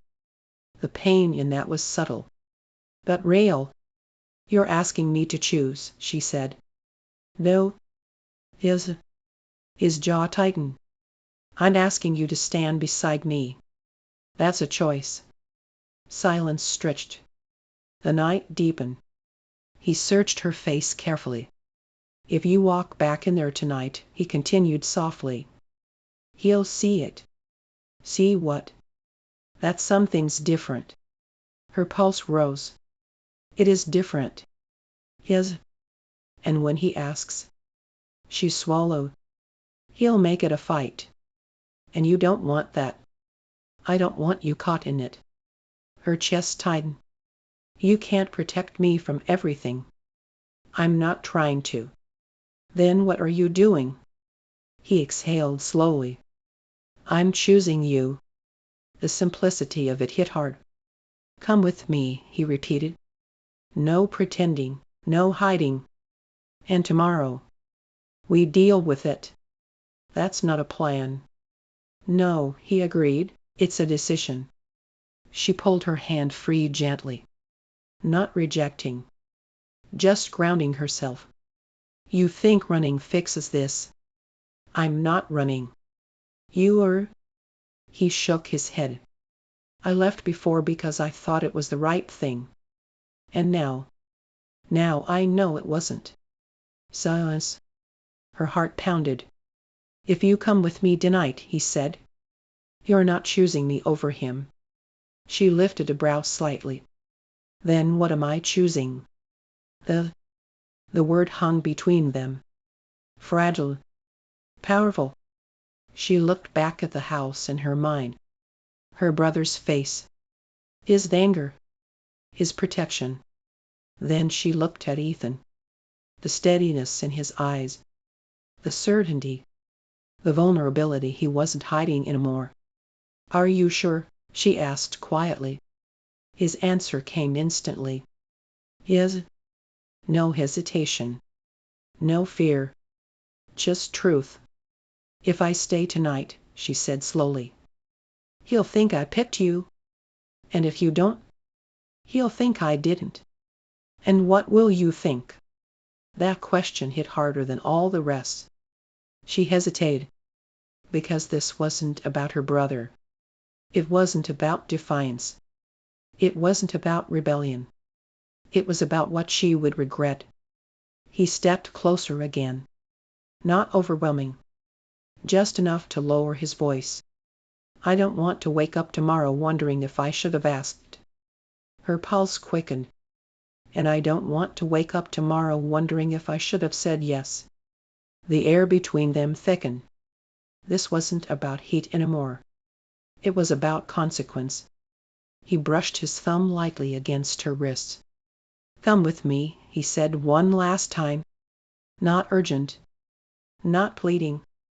Just open. The lake behind her reflected the fading sky. Darkening. Changing.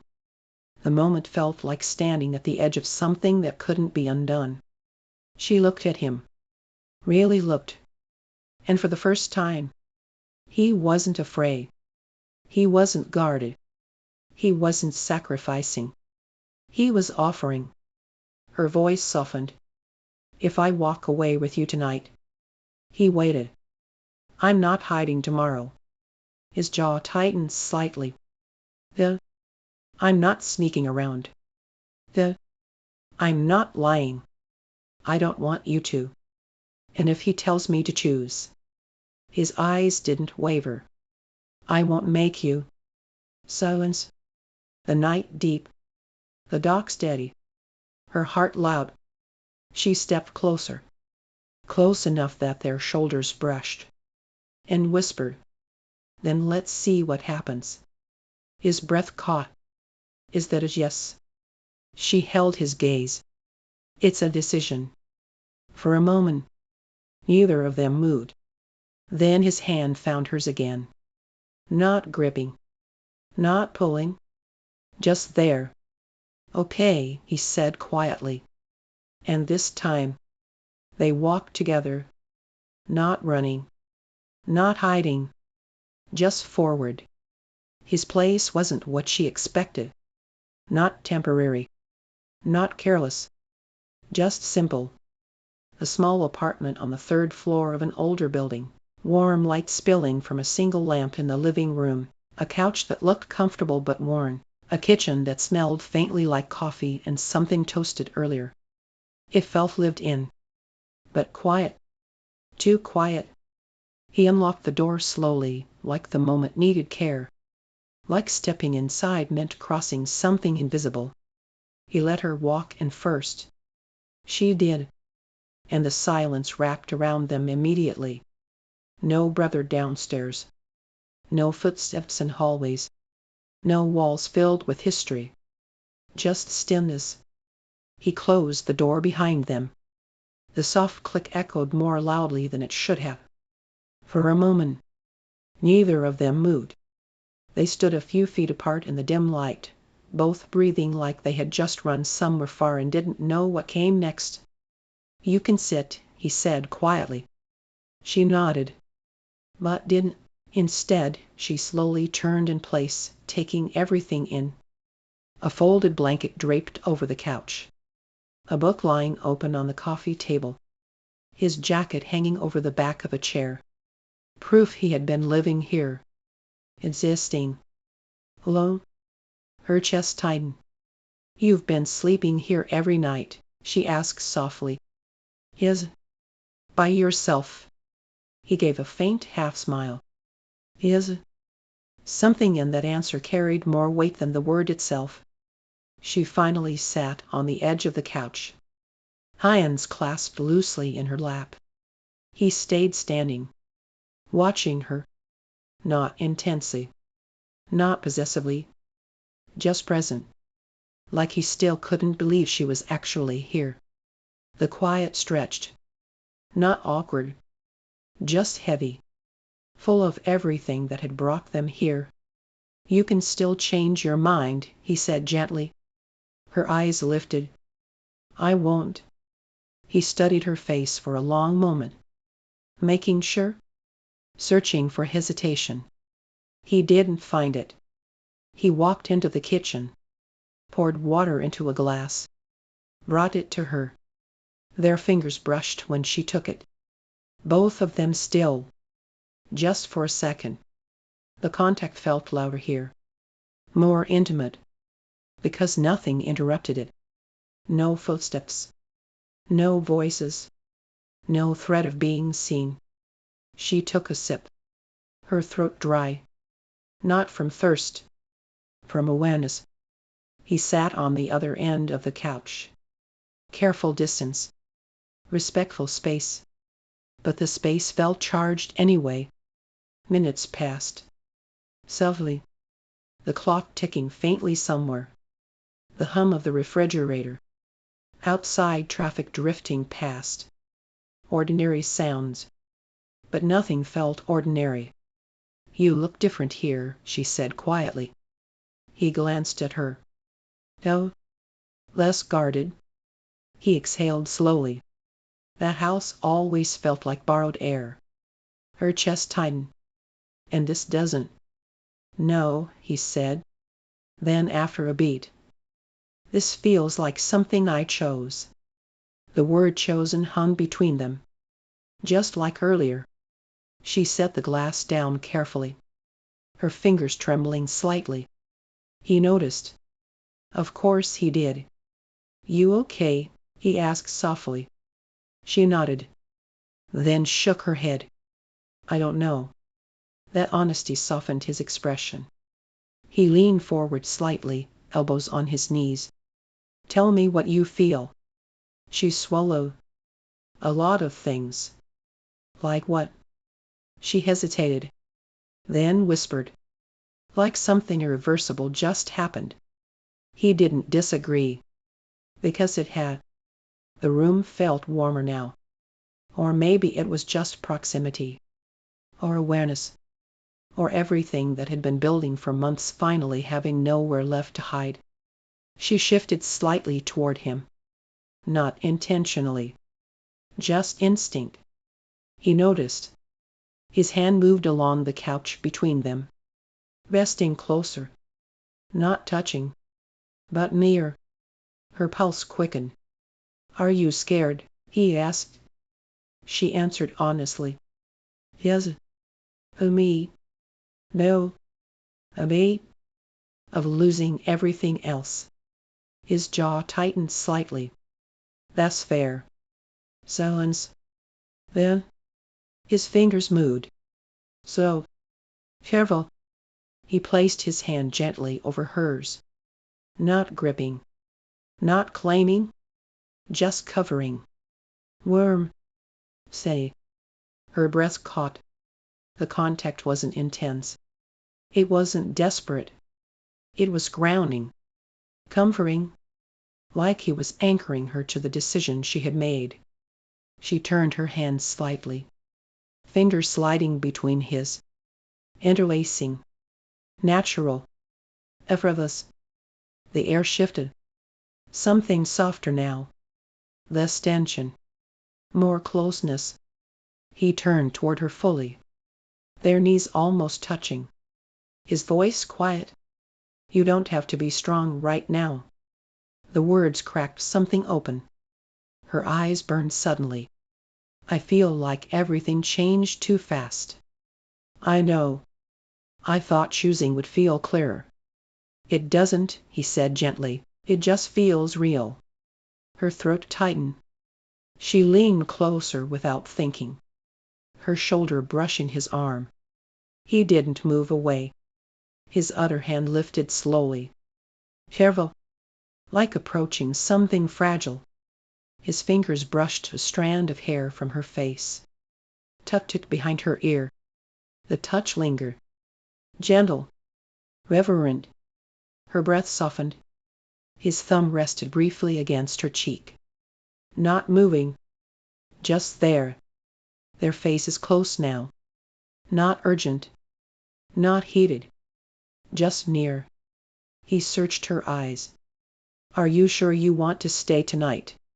She nodded slowly. "Yes." He leaned forward, resting his forehead lightly against hers. Eyes closing.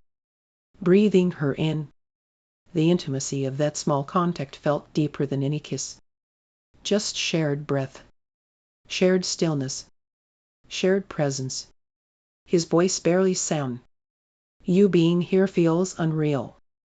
Her whisper met his. "Then don't wake up." A faint breath of a smile touched his mouth. He turned his head slightly, pressed a soft kiss to her temple, then her cheek. Slow and rush, as if asking permission with every movement. She didn't pull away. Her hand slid lightly against his chest, feeling the steady beat beneath his shirt, grounding herself in the reality of him. The couch suddenly felt too small, too temporary, too transitional. He pulled back slightly, looking at her. "There's a bedroom."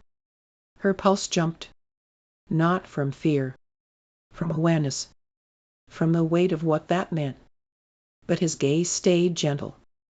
No pressure, no assumption, just openness. "You can sleep there," he said quietly. "I'll take the couch if you want." Her chest tightened at the respect in that, the care, the space he was still giving her even now. She shook her head slowly. "I don't want distance tonight." His breath caught. Neither did he. Later. They lay side by side on the bed, fully clothed. No urgency. No rush. Just closeness. The room dim. Soft shadows across the ceiling. Her head resting lightly against his shoulder. His arm around her, not tight, just holding. The quiet here was different. Not heavy. Not tense. Just full. After a long time she whispered, "Everything feels fragile." He pressed his lips lightly to her hair. "It is, Abbas." "Do you regret it?" she asked. His answer came instantly. "No." A longer silence. Then, "I'm just afraid of how much I need this now." Her fingers curled slightly into his shirt. "I need it too."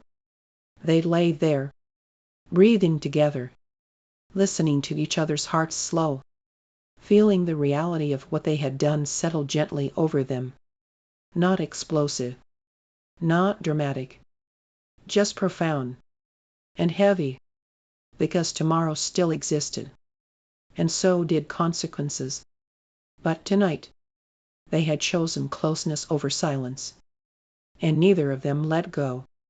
She woke before him, not suddenly, not with a jolt, just slowly, gently, like her body surfaced before her mind caught up.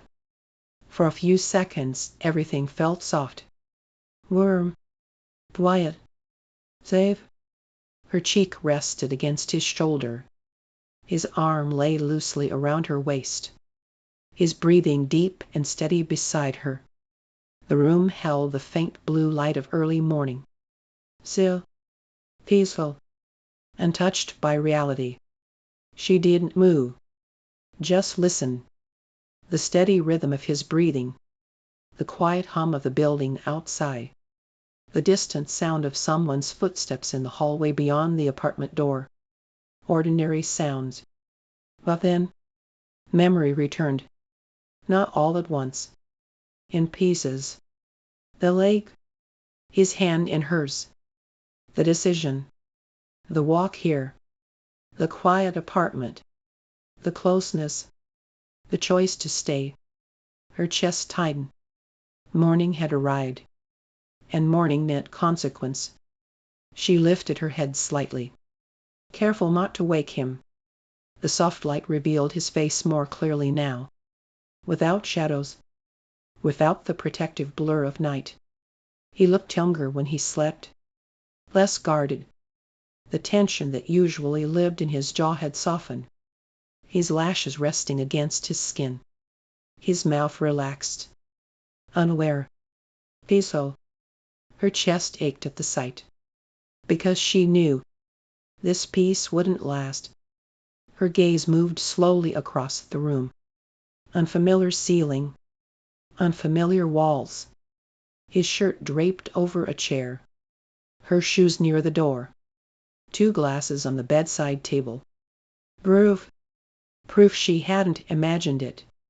Proof she had crossed a line that couldn't be uncrossed. Her stomach twisted.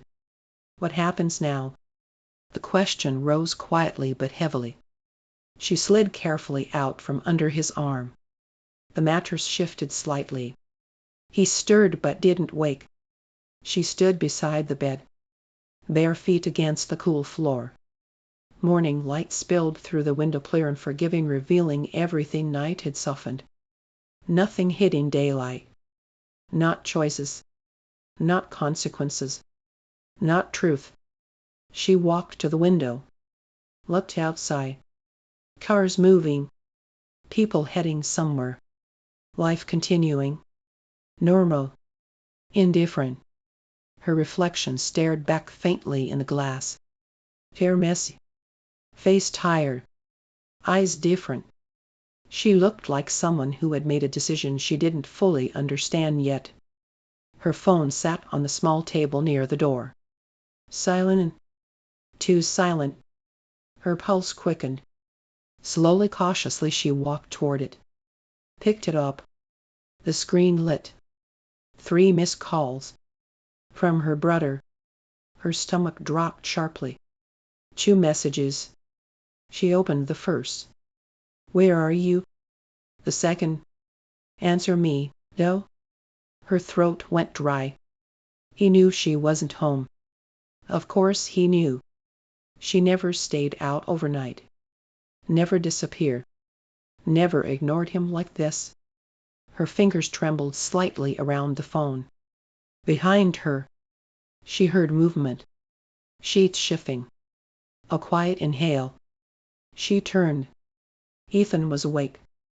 Not fully upright yet. Just watching her from the bed. Eyes still heavy with sleep, but awareness already there. He saw her face. Saw the phone in her hand. saw the tension in her shoulders. He sat up slowly. What happened? Her voice came out softer than she intended. He called. His expression changed instantly.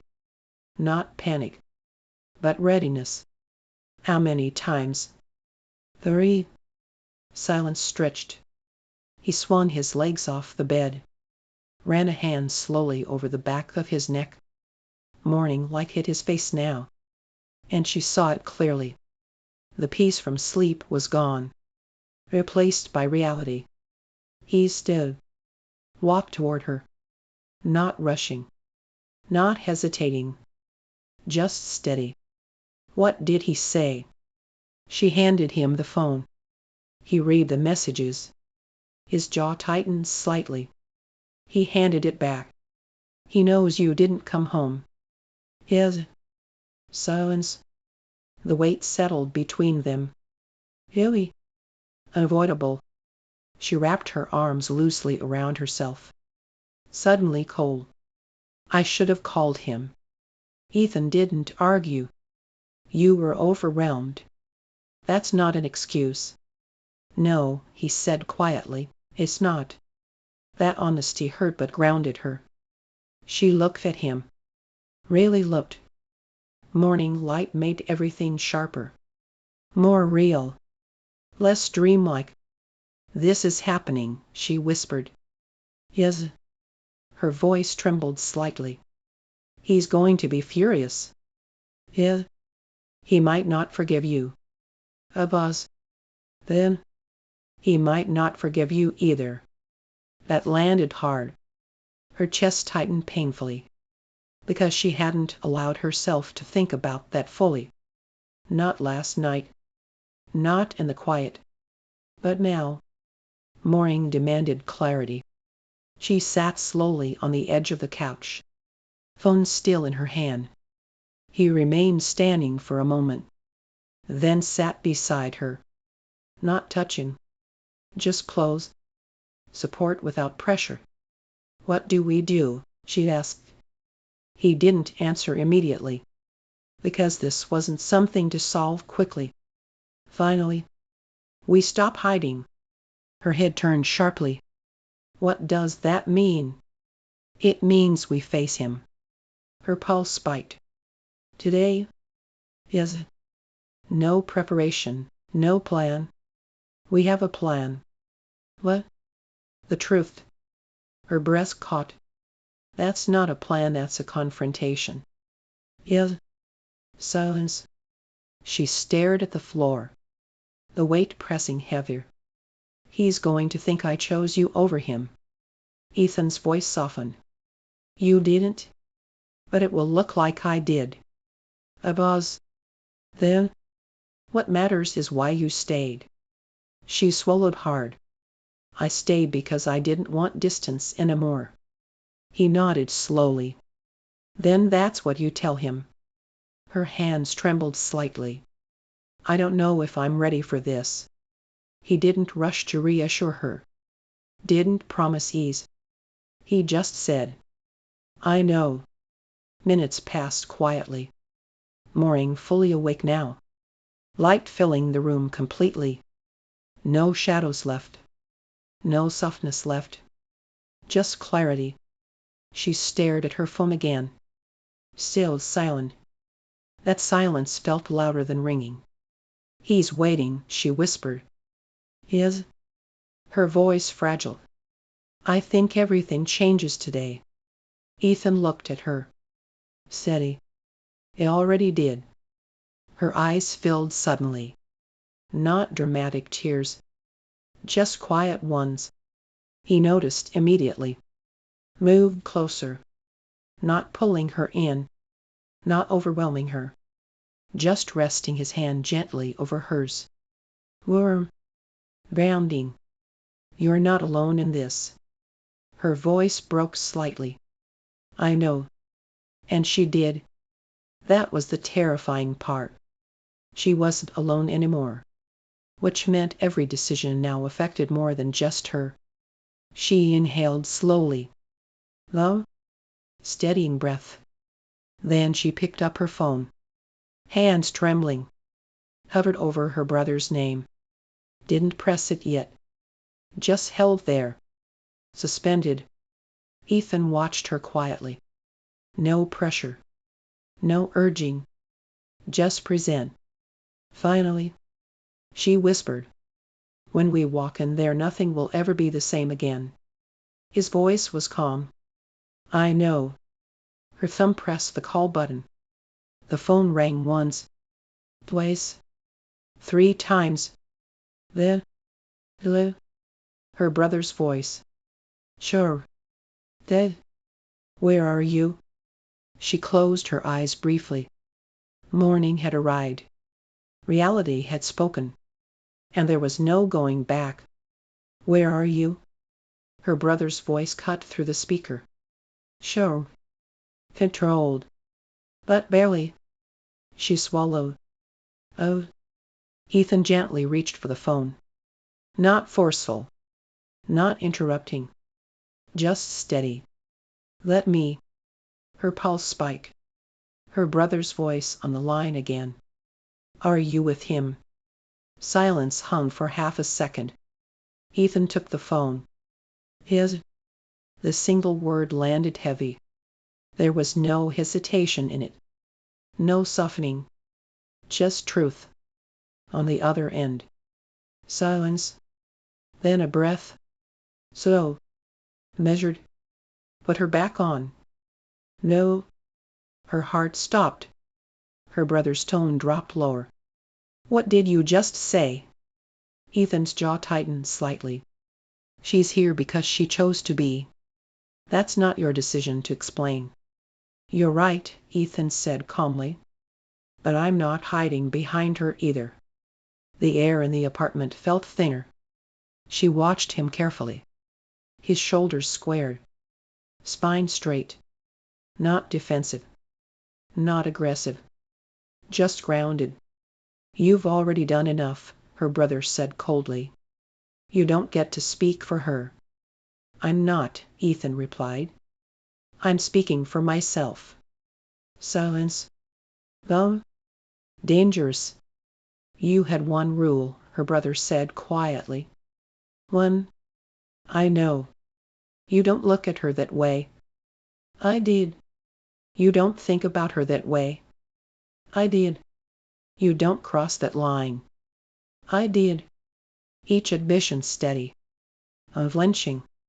Her heart pounded violently. Her brother exhaled sharply on the other end. "You think homing it makes it better?" "No." "Then what exactly are you doing?" Ethan's voice lower. "I'm not lying to you anymore." Silence. "The Yowie. You betrayed me." "Yes." The word hurt. Even spoken calmly. "You sat at my table." "Yes." "You let me trust you." "Yes." "And the whole time I was fighting it." Her brother's voice rose slightly. "Fighting it." "Yes." "For a year." The apartment felt still, like even the walls were listening. "I wrote it down instead of acting on it," Ethan continued. "I left rooms. I kept distance. I burned the confession when she found out." Her breath caught at that. "You expect a medal," her brother snapped. "No." "Then what?" "I expect consequences." Silence. "And you still chose this?" her brother demanded. "Yes." "Why?" "Because I love her." Ethan didn't rush it. Didn't dramatize it. He simply said, "Because I love her." The words were quieter this time, but heavier. On the other end, there was nothing. No breathing. No reaction. Just space. Then, her brother laughed once. "Sure. Sure. You think that makes this noble?" "No." "You think that justifies it?" "No." "Then why say it?" Ethan's voice remained steady. "Because that's the truth." "Of us." "Then?" "She stayed with you." Not a question. A statement. Yes, you let her. She chose. Another silence. Then her brother's voice changed. Not loud, not furious. Worse. Control.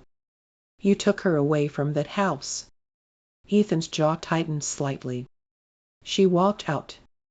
You asked her to. Yes. The honesty was relentless. You always wanted this, her brother said. No. You expect me to believe that. I never wanted it like this. Then how did you want it? Ethan didn't answer immediately, because that answer would hurt more. Finally, I wanted to deserve it. Silence. The kind that stretches into something almost painful. You don't, her brother said flatly. Maybe he didn't, but Ethan didn't flinch. I know. That answer landed harder than pride would have. You're not good for her, her brother continued. That's not your call. It absolutely is. No, Ethan said quietly. It's hers. Her heart pounded in her ears. Her brother's breathing grew heavier. She's my sister. And she's not a child. The words came carefully, measured, not insulting, but firm. You don't get to decide who she loves. The line went silent. For a long moment. When her brother spoke again, his voice was different. Less explosive. More personal. You were my best friend. Ethan closed his eyes briefly. I still am. No, her brother replied. A finality in it. You crossed something you can't uncross. Yes. I trusted you with everything. I know. And you couldn't stay away from the one thing I asked. Ethan inhaled slowly. I tried. That's not good enough. Silence. What do you want from me? Ethan asked quietly. Her brother didn't answer right away. Finally, I want to know this isn't some impulse. It's not. You expect me to believe that. Yes. And if I tell her to choose?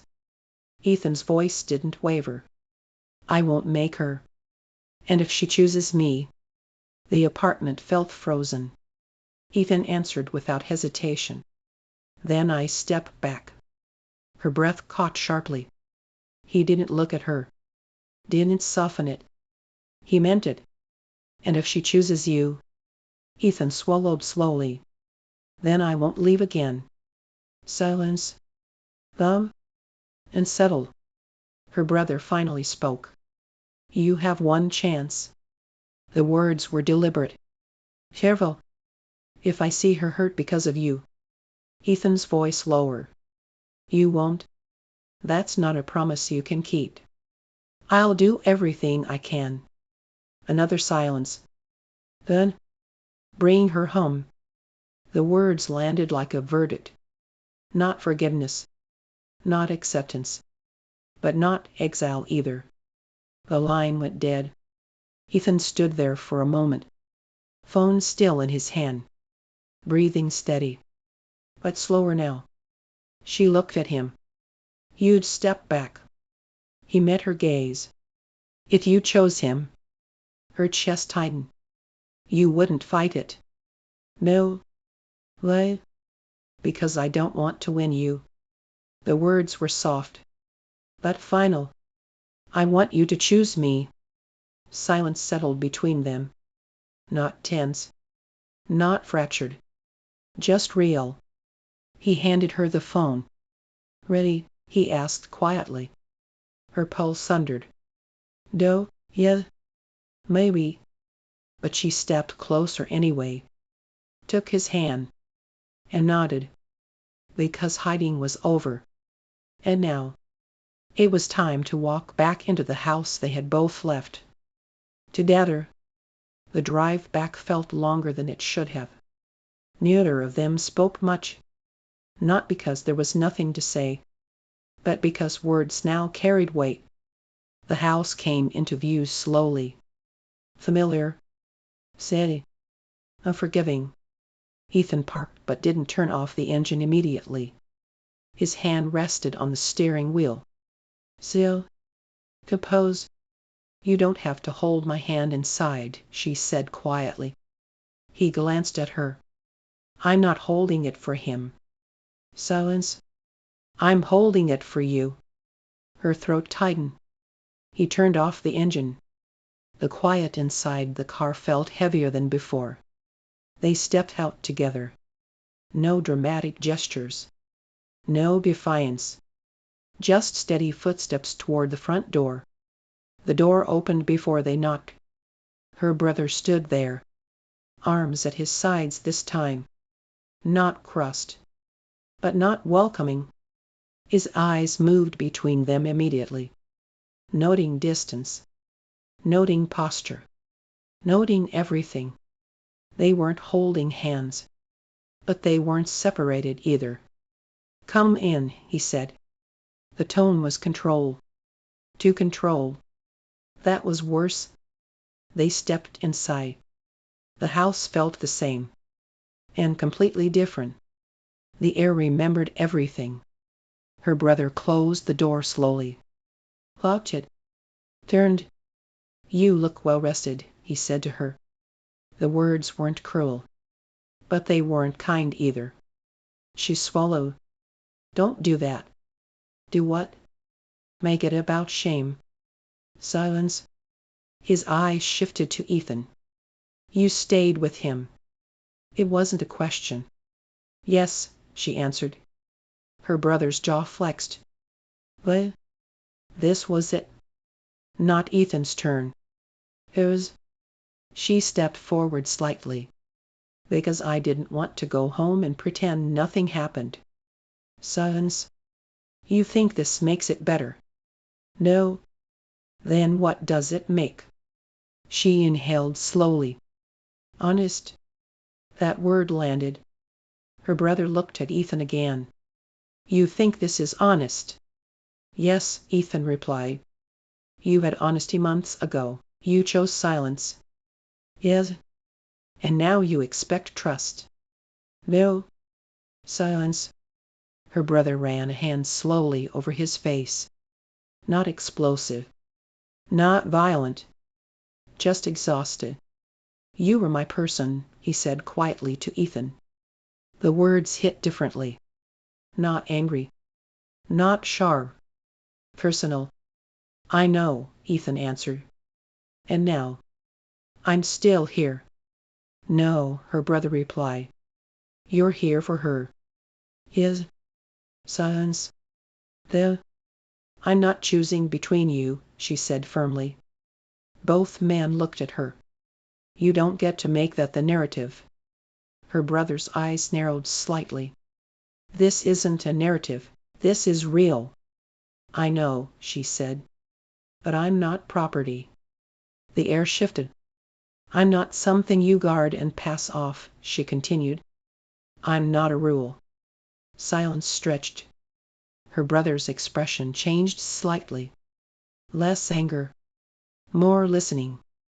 "I didn't fall for him because he's your best friend," she said. "I fell for him because he's him." Ethan didn't move. Didn't speak. Didn't interrupt. Her brother looked at him again. "You going to say anything?" Ethan answered carefully. "I'll say this once." Silence. "If this hurts you more than it gives her something good, I'll step back." Her chest tightened. Her brother looked between them again. "Slow. Careful. You'd really do that?" he asked. "Yes." "You?" he asked her. She didn't hesitate. "I wouldn't let him." That answer shifted everything. For the first time, her brother looked uncertain. Not furious. Not betrayed. Uncertain. "You're serious," he said quietly. "Yes." Silence. "Love?" "Oui." The house held it.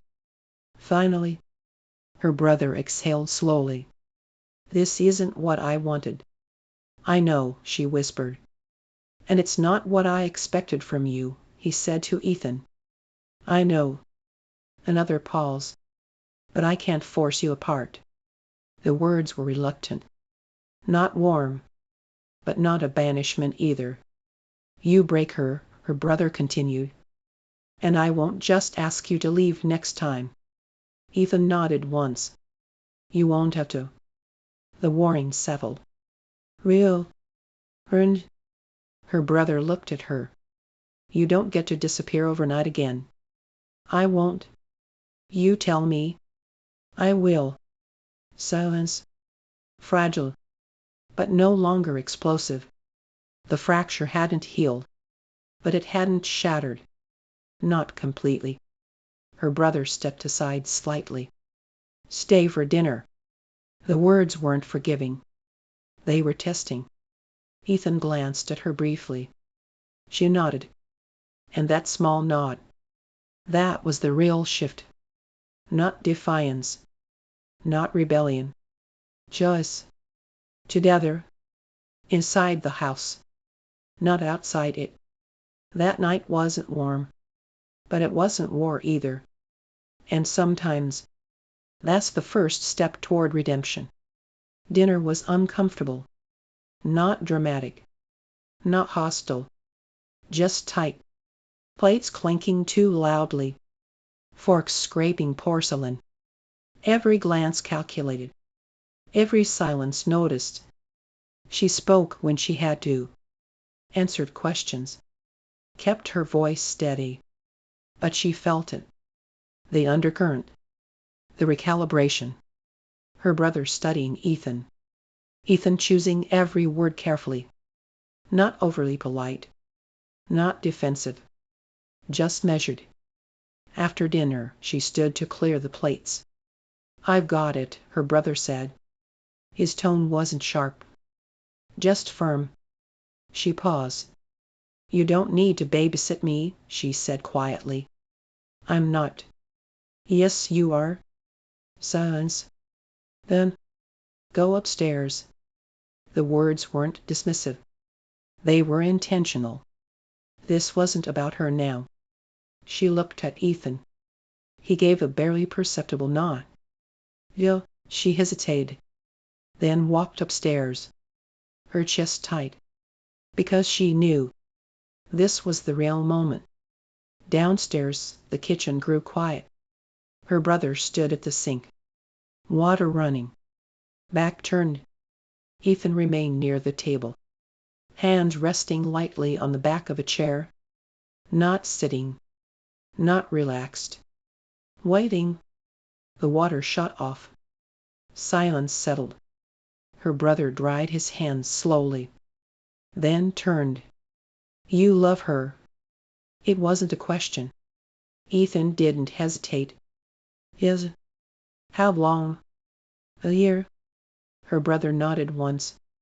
Not surprise. Just absorbing it. And you didn't act on it? No. Until she did. Yes. The honesty was relentless. Her brother stepped closer.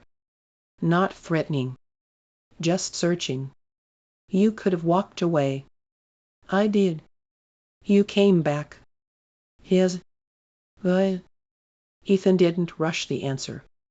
Because she didn't want distance. Silence. And that's enough for you? Her brother asked. Yes. Her brother studied him. Well, careful. You understand what this costs. Yes. You understand if this fails I won't forgive you again. Yes. You understand I will always choose her. Ethan nodded. I expect you to. Silence stretched between them. Very. But different now. Less volatile. More honest.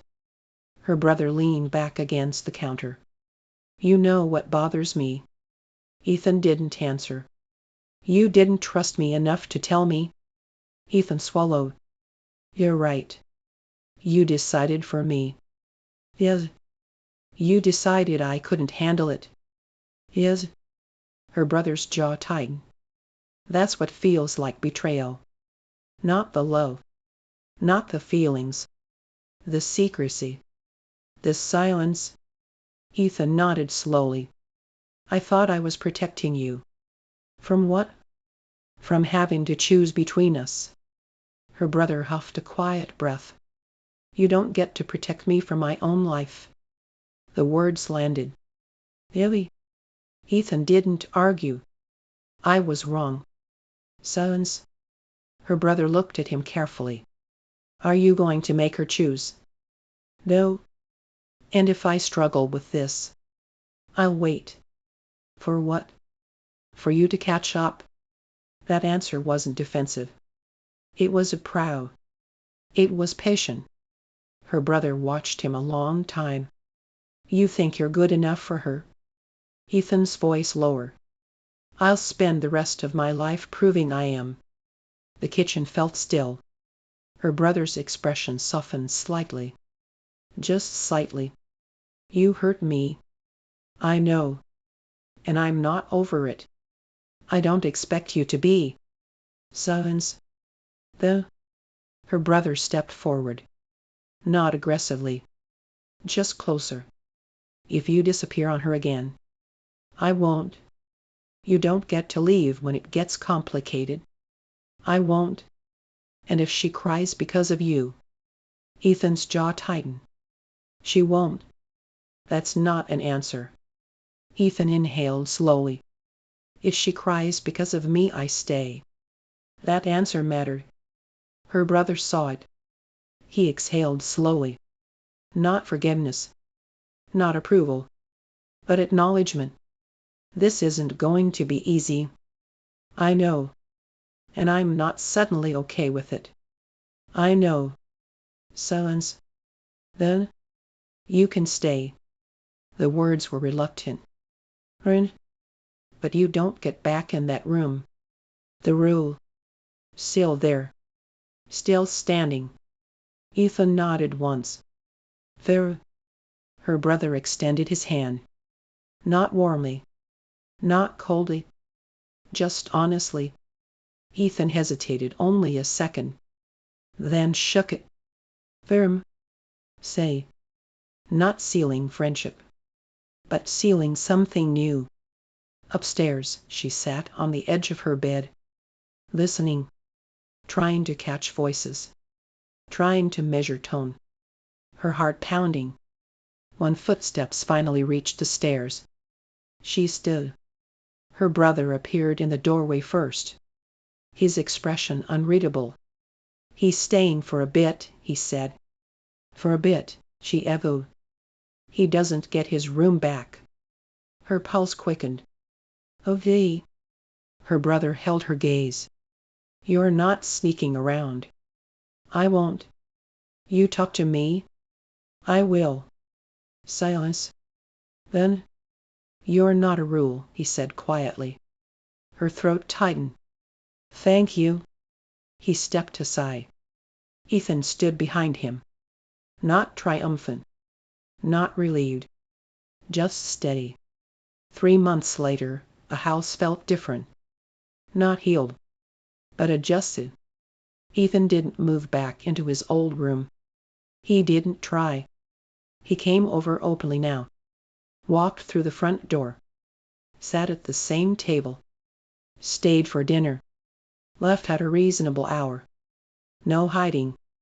No excuses. Her brother wasn't warm. But he wasn't hostile either. Trust didn't return in a single conversation. It rebuilt in quiet ways. Small ones. Ethan fixing the sink without being asked. Showing up when her brother needed help moving something heavy. Staying when things got uncomfortable.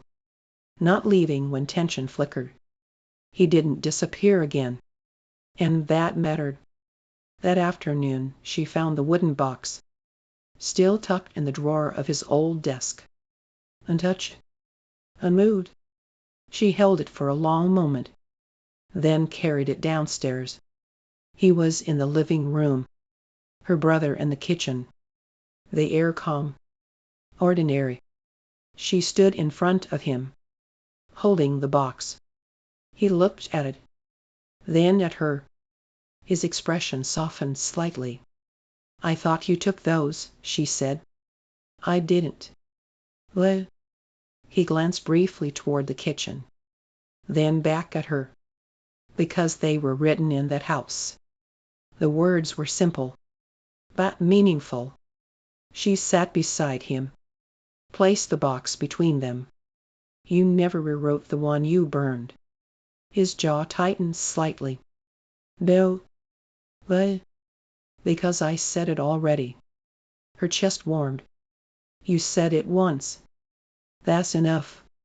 She tilted her head slightly. For you? For us? Silence. She opened the box. Carefully. The ribbon still there.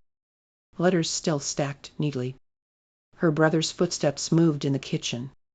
But he didn't come in. Didn't interrupt. He knew what was in that box. And he chose not to step into it. That mattered too. She pulled out the oldest letter. Dated a year ago. Before confession. Before chaos. Before leaving. You loved me quietly, she said softly. Yes. And now. He didn't hesitate. I don't. Her brows lifted slightly. You don't? I don't love you quietly. The faintest smile touched her mouth. Then he reached into his jacket pocket. Her breath caught. He pulled out a folded piece of paper. Fresh. You? Not worn at the edges. Not rewritten from memory. I didn't burn this one, he said. Her pulse quickened. When did you write it? Last night. Well, because this time I'm not hiding it. Silence settled gently between them. He handed it to her. Not dramatic. Not ceremonial. Just honest. She unfolded it slowly. His handwriting steady. Clear. No rushed strokes. No hesitation.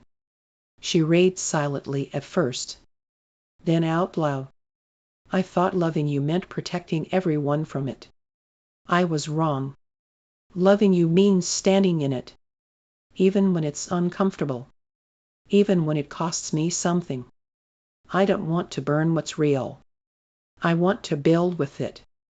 Her throat tightened. The next line steadier. I don't want to win you. I want you to keep choosing me. Her eyes lifted slowly to his. He was watching her. Not anxious. Not desperate. Just present. You don't get to burn this one, she said softly. I won't. Silence. Then she folded it carefully. Placed it back in the box. But not under the old letters.